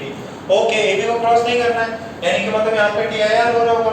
अच्छा पहले मेरी बात ध्यान से सुनो, इसका रिफ्रैक्टिव इंडेक्स कितना है 1, इसका कितना है, ये नॉर्मल से कितना एंगल बना रहा है, 90 डिग्री बना रहा है क्या नॉर्मल से, अरे नॉर्मल और वो इंसिडेंट रे एक साथ हो गए तो एंगल ऑफ इंसिडेंस कितना है, 0। बेटा ये नॉर्मल से कितना है, नॉर्मल से नहीं, तो सरफेस से 90 डिग्री है, नॉर्मल और incident ray incident ray and normal are coincident. अगर दोनों कोइंसिडेंट हो गए तो एंगल इंसिडेंट एंगल कितना है 0 डिग्री 0 डिग्री। तो एंगल ऑफ इंसिडेंस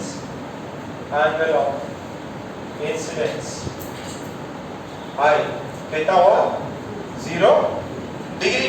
अच्छा आई 0 डिग्री तो आर कितना, अरे mu 1 sine 0 degree is equals to mu 2 sine R. R की वैल्यू कितनी होगी, वो भी 0 डिग्री होगी सर। समझ रहा, वो आर की वैल्यू कितनी होगी 0 डिग्री। तो आर तो यानी ये कितना है पैरेलल जाएगा ना। अरे ये 90 डिग्री बना के तो जाएगा, कितनों को समझ में आई है। ऐसा स्ट्रेट अंदर किया, कुछ भी टर्न वन नहीं लेगा, ना नॉर्मल के अवे ना नॉर्मल से टुवर्ड्स, वो नॉर्मल पे रहेगा। ओके, तो अब ये सरफेस दूसरा, अब इसका नॉर्मल कौन सा है, ये कितना 90, ये थीटा, तो ये कितना थीटा हो गया। तो ये एंगल ऑफ इंसिडेंस कितना हुआ 90 माइनस थीटा। अच्छा so angle of incidence on surface AB surface पे एंगल ऑफ इंसिडेंस कितना हो गया 90 माइनस थीटा। नहीं समझ में आया, कितने चीज नहीं समझ में आ रही, पूछ लो वापस बताते हैं आपको। ये थीटा 90 माइनस थीटा कैसे आया, बात नहीं समझ में आ गया, वापस देखो, अभी तो समझ में आ जाएगा, बड़ा हो गया। ये ऐसे जा रहा है, ऐसे जा रहा है, ये कितना है 90, ये भी कितना है 90, ये कितना है थीटा, तो ये कितना है थीटा, ये क्या है नॉर्मल। तो ये इंसिडेंट रे है, ये एंगल कितना होगा 90 माइनस थीटा। तो I is equals to 90 minus theta. क्या मैं बोल दूं I should be greater than IC, I should be greater than IC। अच्छा इसका रिफ्रैक्टिव इंडेक्स 3/2 है और इसका है 1, IC की वैल्यू कितनी होगी साइन इनवर्स 2/3। थोड़ी देर पहले निकाली थी अपन, देखो पहला प्रॉब्लम साइन इनवर्स 2/3 निकला क्या वो साइन इनवर्स 2/3। ये टेंसर कितना है 3/2, रेरर कितना है 1, तो IC कितना होता है mu rarer is 1, tensor is 3/2, आया कितना साइन इनवर्स 2/3। तो ये कितना मेरा angle 90 minus theta should be greater then इसके बराबर साइन इनवर्स 2/3।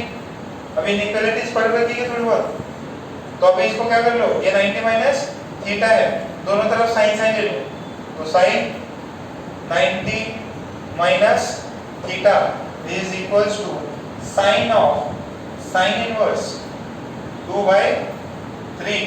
तो ये कितना होगा साइन 90 माइनस थीटा कितना होता है cos थीटा की वैल्यू कितनी है 2/3। अब मिस्टेक हो गई है, ये देखो ये तो सही है बट ये क्या देगा cos थीटा, देखो मिस्टेक हुई कि सही है, यहाँ तक सही है क्या, कोई मिस्टेक हुई है क्या। अरे sine sir sine 90 minus theta, तो उसको मैंने क्या लिख दिया cos लिख दिया।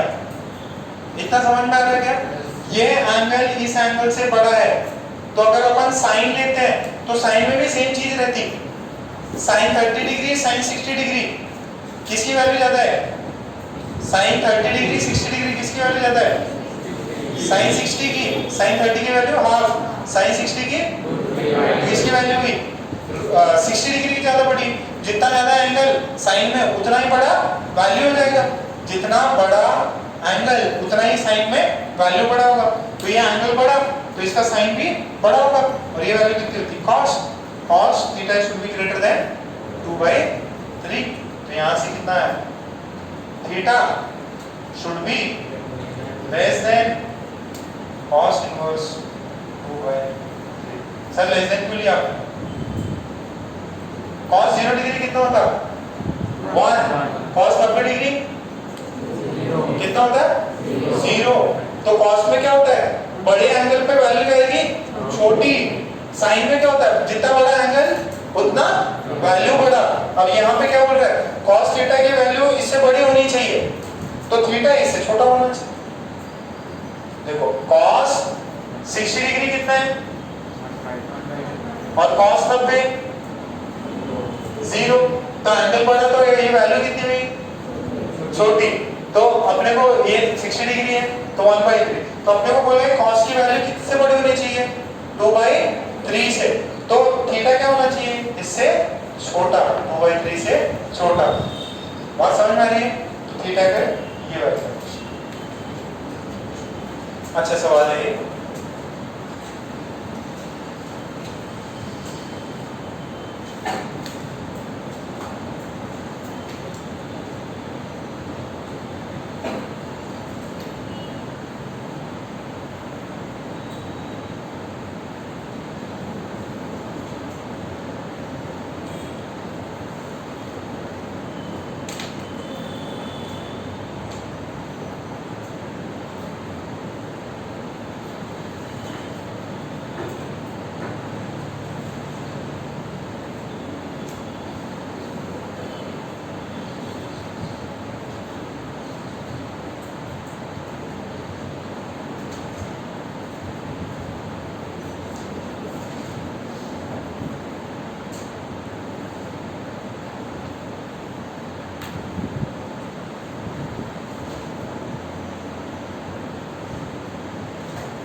पॉइंट ना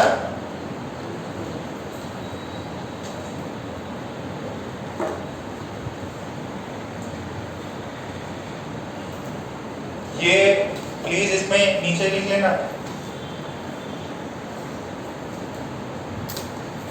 ये चीज ये ना नीचे नोट करके लिख लेना कि अगर sin θ1 ग्रेटर देन sin θ2 है, इसका मतलब θ1 की वैल्यू बड़ी है θ2 से, और cos θ1 बड़ा है cos θ2 से, इसका मतलब क्या है θ1 छोटा है। ये दो चीजें लिख लो भाई।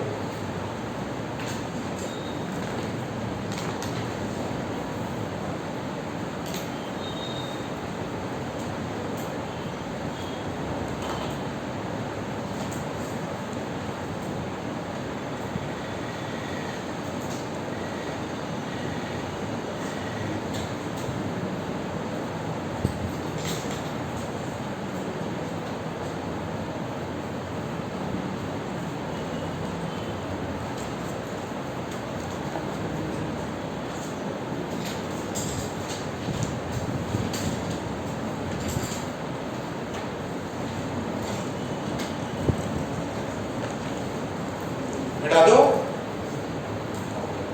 फिर एक प्रॉब्लम और है, वो अपन नेक्स्ट वाली क्लास में करेंगे, डिफरेंट टाइप का प्रॉब्लम है, वो थोड़ा टाइम लगता है उसके अंदर, तो मेरे को याद दिला देना, एक प्रॉब्लम कराना है ना, रेडियस का कराना है सरफेस के ऊपर।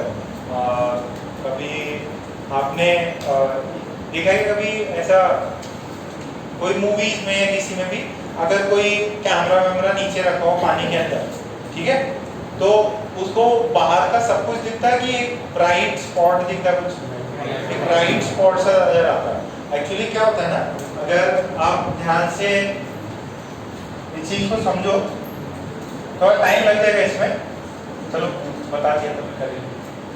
हाँ नहीं, ध्यान से,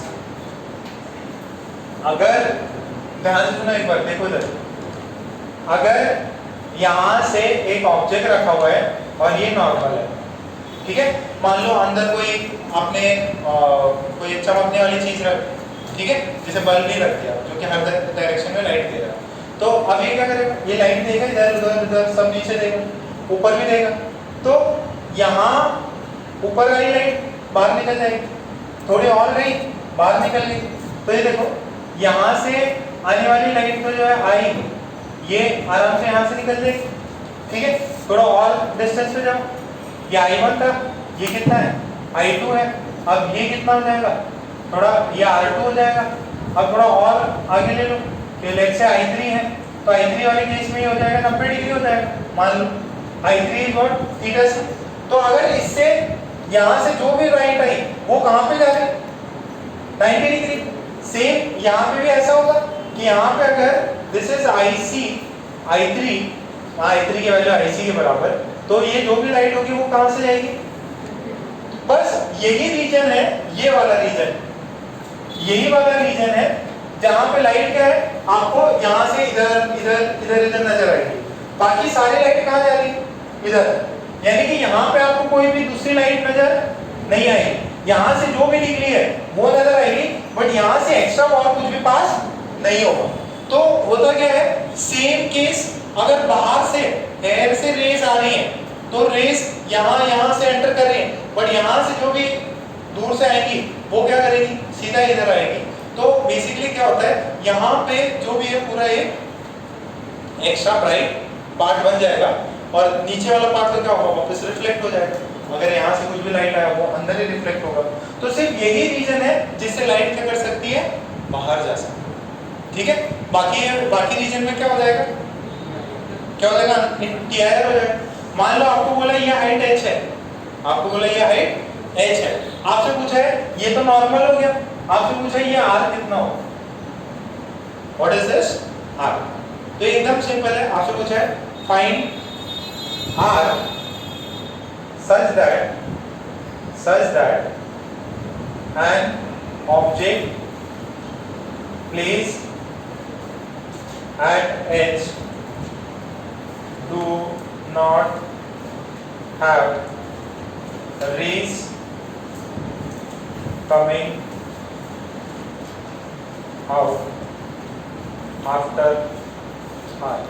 ठीक है, तो एकदम सिंपल है सर, ये IC है तो यहाँ पे ये कितना हुआ r, ये कितना है h, तो ये कितना होगा 10, IC कितना हो जाएगा r by h, तो यहाँ से r कितना हुआ h इंटू 10 IC। अच्छा IC की वैल्यू कितनी होगी, क्रिटिकल एंगल की वैल्यू कितनी होगी, this is mu air and this is mu water, this is 4/3, कितना हो जाएगा, साइन इनवर्स की सॉरी IC की वैल्यू कितनी, क्रिटिकल एंगल साइन इनवर्स 3/4, तो ये हो जाएगा sine IC is equals to sine inverse कितना है 3/4, IC is equals to sine inverse 3/4। तो यहाँ से देखो साइन IC की वैल्यू कितनी है, यहाँ से 3/4, साइन IC की वैल्यू 3/4, तो 10 IC की वैल्यू कितनी है 3/5, ये क्या है IC है, ये कितना है 3, ये कितना है 4, ये कितना होगा रूट अंदर 4 का स्क्वायर माइनस 3 का स्क्वायर, कितना हुआ ये √7, कितना हुआ √7, तो यहाँ से 10 IC कितना है 3/√7, 10 IC की वैल्यू, तो यहाँ से R की वैल्यू कितनी है, R की वैल्यू है h into 10 IC, this is 3/, तो ये रेडियस, ये डिस्टेंस। ठीक है, बेसिकली क्या होता है, ये आपको बताता है अगर कोई मछली है ना तो उसको पूरा संसार एक सर्कल में दिखाई देता है, इसका रेडियस कितना है r, उसको इसके आगे की चीजें जो भी है इसके आगे वाला पार्ट नहीं नजर आता, उसको जो दुनिया है एक सर्कुलर दुनिया नजर आती है, जो भी है सारी दुनिया इसी के अंदर समाई हुई है, ये सर्कल के अंदर जो है वही है, बाकी सब ब्लाइंड स्पॉट उसके। ठीक है, यहाँ से अगर कोई शिप भी होगा उसकी लाइट यहाँ के, तो उसको थोड़ा सा डिफरेंट टाइप का दिखाई देगा, देखना कोई अगर इमेज मिल जाए तो आपको। कैमरे में भी ये होगा, कैमरा नीचे से देखोगे तो ऐसे कुछ दिखाई देगा, बहुत ज़्यादा पार्ट नहीं दिखाई देता, सिर्फ एक सर्कुलर रीजन है वही वाला पार्ट दिखाई देगा। या जैसा अभी क्या अपने को पूरी तरफ दिखाई दे रहा है ना, आँख को फेरो, सब जगह पे ऐसे दिखाते ना मूवीज में, तो वो किसी एनिमल की तरफ से दिखाते तो वो एकदम डार्क दिखा देते कि एनिमल को एकदम डार्क दिख रहा है या ब्लैक एंड व्हाइट दिख रहा, तो वैसे ही जो फिश है उसको कितना दिखाई देगी, पूरी दुनिया एक सर्कल में दिखाई देगी, जिसका रेडियस कितना है, ये बात रेडियस कितना है 3/7 into h। तो 2-3 पॉइंट्स दिखा देते हैं आपको, पहले ये छाप देना। चलो ये प्रॉब्लम भी कंप्लीट हो।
डाले नेक्स्ट हेडिंग, नहीं पहले इसमें पॉइंट लिखना था, तो लिख लो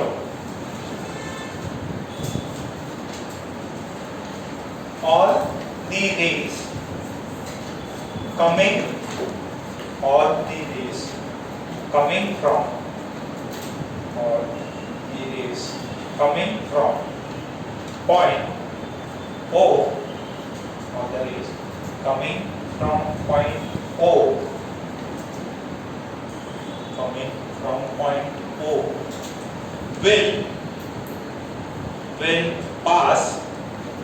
will pass only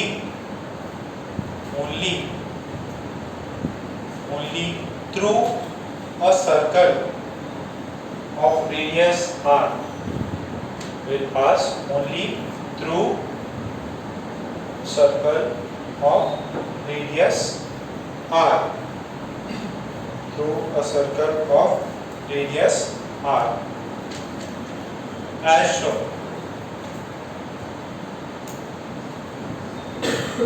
देखो इसका मतलब ये 2D नहीं है, देखो ऐसे ध्यान से देखना, अगर ये मेरे पास में ऑब्जेक्ट है तो ये रे ऐसे एंगल बनाएगा, आपकी तरफ भी बनाएगा, इधर भी बनाएगा, इधर भी बनाएगा, तो रेस किस पैटर्न में जा रहेगी? कोन के फॉर्म में। कैसे जाएंगी? कोन के फॉर्म में। और यहाँ पे ये क्या बनेगा? एक सर्कल। अच्छा, उस सर्कल का रेडियस पता है? कोई एरिया बता सकता है क्या? कितना होगा? Find the area. Next part लिखो, the area of this circular path, the area of this circular path, the area of this circular path, the area of this circular path is the area of this circular path is pi r square. pi r square. ठीक है, थोड़ा feel करना वापस है। ये उस fish की जो भी है, अगर कोई ऑब्जेक्ट है जो कि लाइट इमिट कर रहा है तो वो सारी की सारी लाइट्स है इस आर के बाहर अगर इंसिडेंट है तो वापस अंदर आएंगी, सिर्फ और सिर्फ इस आर से निकलती रहेंगी।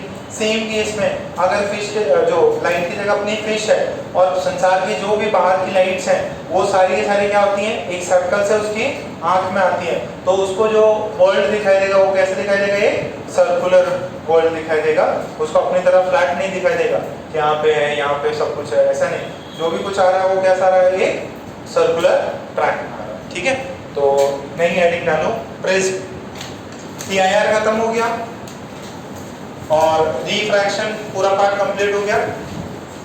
तो ये है रिफ्रैक्शन का ही एप्लीकेशन है प्रिज्म। किसने प्रिज्म देखा है क्या, एक्सपेरिमेंट किए क्या प्रिज्म के 10th में?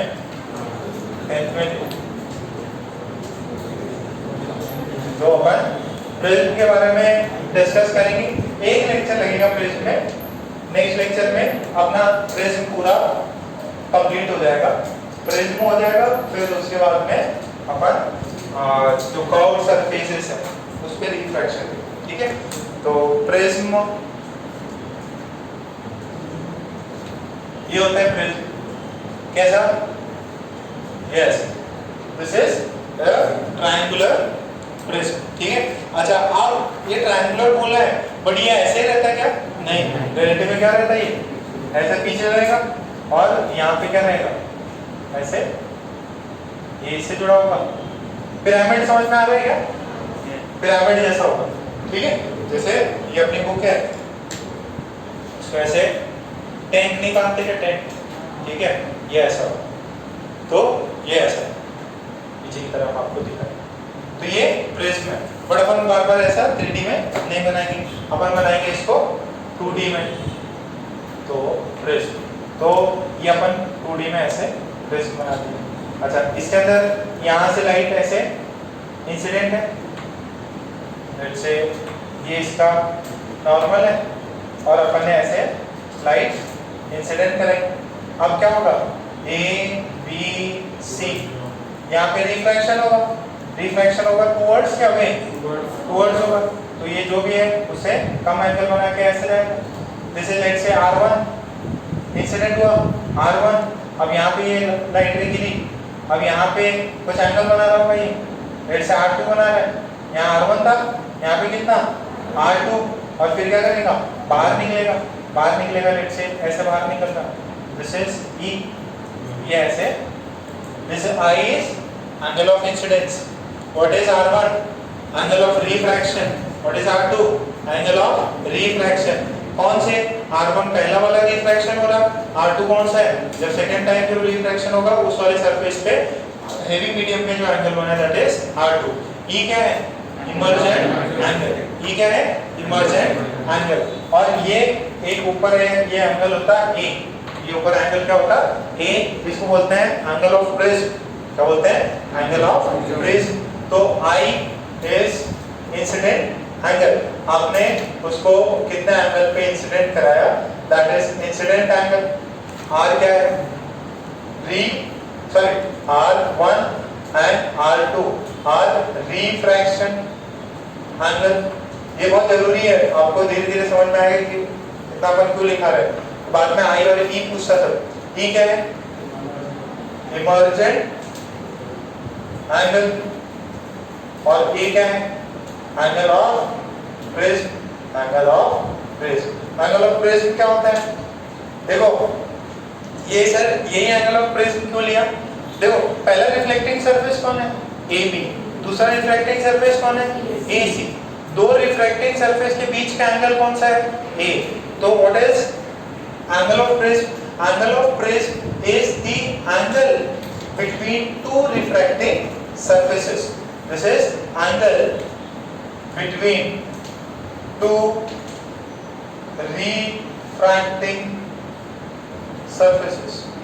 दो refracting surfaces के बीच का। अच्छा जरा इधर देखो, इधर ये ए, ये बी, ये सी, लाइट इधर ऐसा गया और लेट्स से अपन ने थोड़ा सा ऐसे डाला, लाइट को अपन ने ऐसे डाला और लाइट जो है ऐसे नहीं करता, तो अब एंगल ऑफ प्रिज्म कौन सा होगा? कौन सा होगा एंगल ऑफ प्रिज्म? बी। यार angle of prism is angle of prism is B. देखो एक सरफेस कौन सा रिफ्लेक्टिंग? ए बी, दूसरा कौन सा? बी सी, तो कॉमन पार्ट कौन सा है? बी।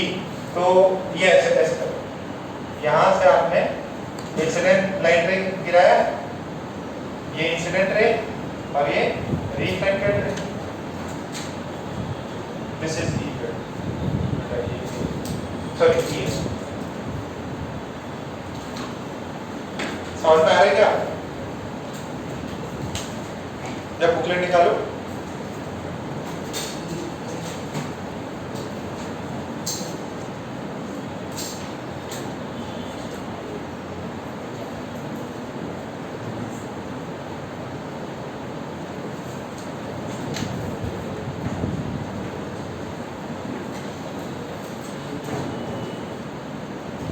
हाँ अभी आप जो, अच्छा सुनो, टोटल TIR पे है ना, वो कुछ एग्जांपल भी दिए हुए हैं, जैसे जो डायमंड स्पार्क करता है एकदम, डायमंड को देखा ना एकदम मूवीज में दिखाते हैं एकदम चमक रहा, तो उसका भी रीजन क्या होता है? TIR हो, ठीक है। TIR दिया हुआ है ऑप्टिकल फाइबर केबल, और ये जो रोड सॉरी रेगिस्तान में मिराज बनती है, ठीक है, मिराज बनती है, या आप ट्रैवल कर रहे हो एकदम धूप आ रही है तो आपको नजर आएगा पानी है सड़क पे, ठीक है, तो ये सब क्या है? मिराज है। इनका भी रीजन क्या है? TIR, ये सब होता है, आप पढ़ लेना वो। आप जो है एक तो है ना, इसकी थ्योरी की भी आप रीडिंग कर लो, जो भी एग्जांपल्स अपन ने किए इस बुक में भी है वही एग्जांपल्स। आप इंटेक्स एक्सरसाइज 2 ट्राई मारना, इंटेक्स एक्सरसाइज 2 ट्राई मारना बेटा, और रिफ्रैक्शन एट प्लेन,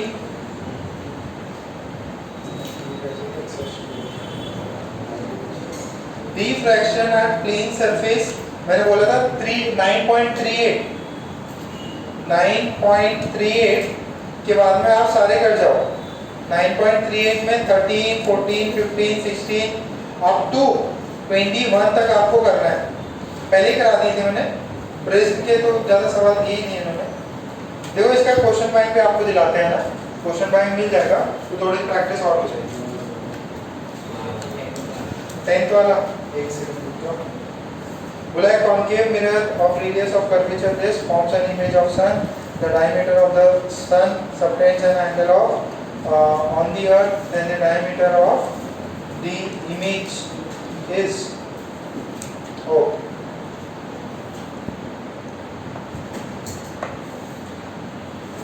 ये बिठा देंगे, इसे सॉल्यूशन सेंड किया क्या मैंने? सॉल्यूशन सेंड किया ऑप्टिकल इसके, देखो यहाँ पे सन है और यहाँ पे अर्थ है, ठीक है, और अर्थ पे ही मेरा कौन सा है? मिरर है, ठीक है। तो ये एंगल कितना सबटेंड करेगा अर्थ पे? ये देखो ये कितना है? This is the radius of sun, and what is this? This is distance of sun with the earth, और यहाँ पे मेरा मिरर है। अच्छा d पता है, अच्छा ये एंगल कितना है? थीटा।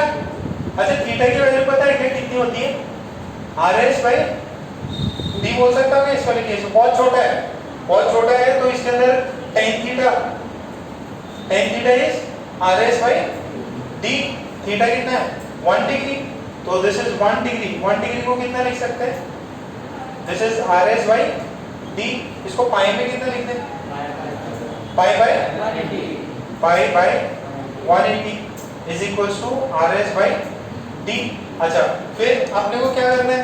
देखो आपको ये दिया गया है the diameter of the sun. अच्छा diameter of the sun, okay, तो सॉरी ये सन के डायमीटर की बात कर रहा, सॉरी बेटा। तो अगर सन के डायमीटर की वैल्यू है तो ये वाली वैल्यू कितनी हो जाएगी? अच्छा इसमें अब ऐसा कर लो, ये R है, ये S है, दिस इज R, ठीक है। तो बहुत दूर है, तो देखो सन का डायमीटर और अर्थ और सन में डिस्टेंस बहुत बड़ा गैप है। तो आप इसको या तो ऐसे कर सकते हो कि इसका एंगल ले लो हाफ डिग्री, कितना ले लो, अगर ये 1 डिग्री है तो ये कितना होगा हाफ, ये कितना होगा हाफ, तो वहां से आप कर सकते हो इसके हाफ डिग्री बोल दो, तो अब आ जाएगा। वो उसने एंगल कितना दिया था 1 डिग्री, तो ये आधा कितना होगा हाफ डिग्री, हाफ डिग्री से RS और इसके बीच में कोई रिलेशन आया। अच्छा, जो अपन ने मिरर यूज किया है उसका डायमीटर कितना है, सॉरी उसका रेडियस कितना है, उसका 20 सेंटीमीटर दिया हुआ है, तो फोकल लेंथ कितना होगा, फोकल लेंथ कितना है 10 सेंटीमीटर।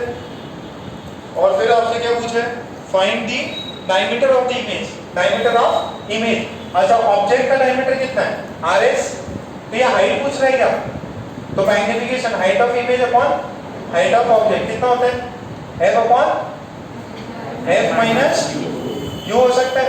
अच्छा, what is this, this is diameter या radius of the image upon radius of the sun. Focal length कितना है 10 सेंटीमीटर, ये कितना है 10 सेंटीमीटर, और यहाँ से RS की वैल्यू डाल दो, यहाँ से इसकी वैल्यू डाल दोगे आप, सॉरी T की, सॉरी T की वैल्यू कितनी है यहाँ से RS इंटू 360/5, इसकी वैल्यू डाल दो, ठीक है, कुछ अप्रॉक्स आंसर निकल जाएगा।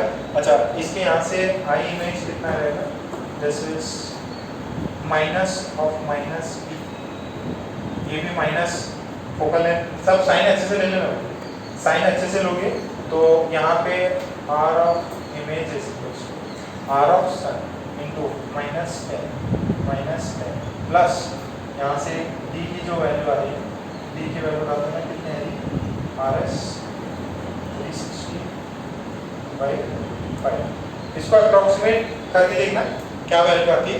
अच्छा, अगर ये बहुत बड़ी वैल्यू है तो इसको अपन निगलेक्ट मार सकते हैं, ये बहुत बड़ी वैल्यू है ना, रेडियस ऑफ सन बहुत बड़ी वैल्यू है, तो इस चीज को अपन क्या कर सकते हैं, निगलेक्ट मार सकते हैं। और यहाँ से R इमेज कितना है, R image is equals to RS, ऊपर 10 ही रहने तो, नीचे -10 को निगलेक्ट मार दिया, RS कितना है ये 360/5, RS कट गया। अब यहाँ से R ऑफ इमेज कितना है, दिस इज 5/3, सॉरी 36, तो डायमीटर पूछा है, देखो क्या ऑप्शंस में क्या है, ठीक है, तो आप उसका डायमीटर पूछा तो रेडियस में क्या हो जाएगा, डबल हो जाएगा, तो आंसर क्या मैच करेगा, भाई अच्छा सवाल है, छाप लो इसको, ठीक है। और देखो दूसरे प्रॉब्लम्स आपको सेंड करते हैं।